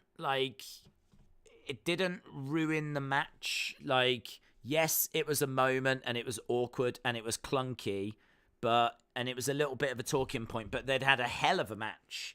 And I think people were, after it, talking about how good the match had been. The problem with this one is that this hadn't been a great match. It'd been violent, and there'd been some, they'd been, throwing each other into barbed wire and everything. But it felt like this was a much more significant focal point. So it really felt like you had them chucking each other into barbed wire, and then this was a big part of this match. This match didn't have that long anyway. So this whole, Ty coming down, Anna Jay trying to stop her, Anna Jay then turning on Ruby, them lowering the cage, grabbing the key. There's a big build to this moment. And then they go over and she's trying to do it and she can't do it. And then them just slipping through the bars. I mean, the moment that cage has been lowered, it feels like they could have just slipped through the bars. And as we said, all the time it's up in the air, it suggests they could have got through the bars and shimmied down and maybe got out at any point they wanted to. I think because the match is so short, because they have got a bit of a reputation for, when it comes to these moments, something going wrong, I think the fact that we've once again had one of these matches and once again something has gone wrong. Nowhere near as bad as the exploding barbed wire. Nowhere near as bad as that. But I think for those reasons, for me, this one feels like it's worse than the Kevin Owens and Roman Reigns one. Kevin Owens and Roman Reigns was not great. It was still a bad moment, but that match was much longer. There'd been tons of stuff that had happened in it. I feel like it's a moment at the end that definitely takes away from the match. But I don't know that, for the reasons that we just went through, that it was kind of as bad or as significant as what this one was in this match. You see, the thing is, when they do these matches, you do go into them thinking, what's going to go wrong tonight? I hope nothing does. I'm not someone that's, hoping that AEW fails. I don't want AEW to fail, so I'm not going in hoping that it goes wrong. But we've seen it happen so many times where something has gone wrong that you're just like, can they do this one without their bit? And then, of course, here we go. There is something. It's not the worst thing in the world. Do you know what I mean? Had they have not got out, though, imagine that. Imagine that. Imagine if they hadn't even have got out of that cage. That would have been horrific. So right now, I feel like the Roman Kevin Owens one was bad and definitely a talking point. I feel like this was bad and a talking point. And I feel like they are quite comparable. But had they have not been able to get out that cage at all, this would have been right up there with the exploding barbed wire, which is way worse than all of these. Like, the exploding barbed wire thing is... I remember that dominating the conversation. I feel like WWE fans are going to use this as a way of bashing AEW over the heads. I feel like if you watch the match, it was a moment. It definitely is... I don't know if I can say significant, but I would say probably more significant than the Roman Kevin Owens bit. That's just my take on it personally, but others might feel different. I think it would have been better if they would have just been stuck in the cage, let them out to continue on and don't interrupt. The only thing is you do make Ty Conti look stupid. Ty Conti, if they hadn't have jumped out that cage, they couldn't have done all the other stuff. You couldn't have brought out Ortiz and all of those kind of guys. And actually, was Sammy in the cage? I can't remember if Sammy was someone that was in the cage, because he obviously plays a part in the finish as well. So, you're really going down different roads. If Sammy, I genuinely don't know if Sammy was in that cage or not. So I can understand why they jumped out, jumped through the bars and just did it. I can understand why they did that. It's just, I suppose, a shame that they didn't just do that in the first place. So they lower the cage down and then they just, go through the bars. Anything that involves a potential lock, I think you've got to know in the heat of the moment is going to be a potential problem. Heather said, I love AEW, I really do, but I wish someone would rein in Tony Khan. I am starting to wish that Cody had never left. He helped Tony Khan with the booking. Master Chief said, I'm fine with her looking dumb. Hype Man said, no, Sammy wasn't in the cage. Okay, so, well, maybe you could have got away with it then. Sammy was a big part of the finish. So, why wasn't he in the cage, though? I thought all of Jericho Appreciation Society, and I suppose technically he's not a member of the group, is he? But he is still an associate. Okay. He technically is not part of the group, so. Restalandia said, have you seen the new figure reveals? There's an Alexa with Lily and a cool Vader. I haven't, but nowhere. I have not. To my knowledge, things are being shown tomorrow, so I have not seen anything. Have they been shown recently, or?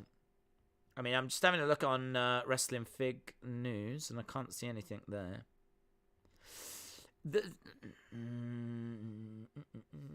Wrestling Fig News are normally pretty good, so I don't know if they're slacking. Is it on Ringside, maybe? Let's have a look. Ringside. Ringside collectibles. Keep getting in your thoughts whilst I'm just having a little look here. Ringside. They'll all be tomorrow. Ringside have got them 9 minutes ago. Upcoming Mattel figures on display. We've got looks like Xavier with a crown.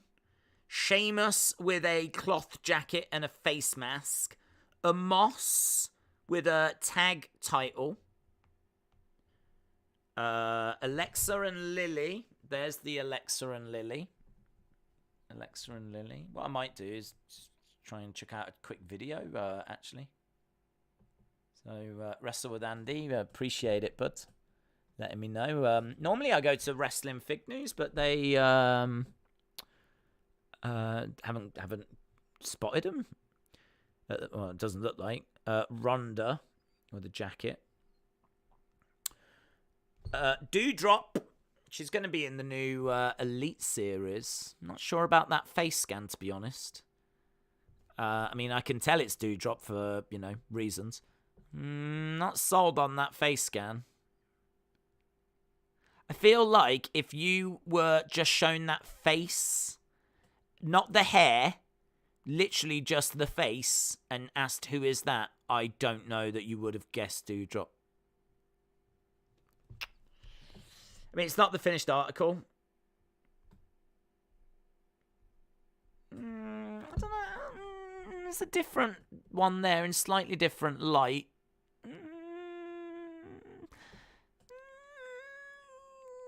No. I'm still saying no. I mean, as a whole pack, I mean, like, you look at that with the hair, with the size, and you go, Doudrop. But it does also make me make that noise. Kofi looks kind of cool. It's an interesting Shinsuke. Look at that Shinsuke. It's interesting. Wow! Look at that! Yes! Look at that. I saw that helmet, That helmet is, I believe, if it's the same one, on display at Hogan's Beach Shop. So, that was a wild time. So, that is really cool. Brock, there's Dragunov. Ilya Dragunov, that's kind of nice. That's nice. Wow, we've got plenty coming through.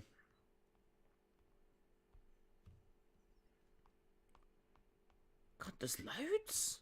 There's flipping loads. Is that Ravishing Rick Rude as well? Is that Rick Rude in a suit?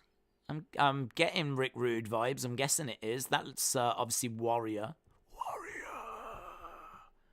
Yeah, Rick Rude.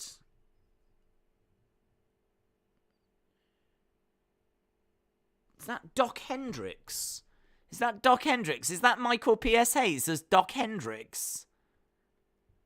I feel like it is. Unless there's some random announcer that I'm forgetting, but I'm getting Doc Hendricks vibes. Yeah, I think that is Doc Hendricks. Rey Mysterio. Oh, that Vader is sick. That is sick. That is so good. That is so good. That might be the best Vader we've ever had. Do you know what I like about that Vader? It's not got a removable mask, right? So they've done Vaders before where the masks are removable. That one doesn't look like it is. And actually, it looks more realistic like his mask. The other masks, because they're removable, are actually quite thick. And they stand out quite a bit. That one looks perfect. You don't need the removable mask. You never used to really take it off. So that looks so much better. That looks like the best Vader we've ever had. Doc Hendricks. Brie Mode. Brie Mode. Damian Priest. My God, there's loads, mate. When did these start coming through? These just all fired through in the past half an hour. Wow. There we go.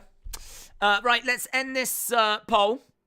You could sit here just staring at figures and whatnot, but let's end that. I only play with Ken dolls, says Unbroken.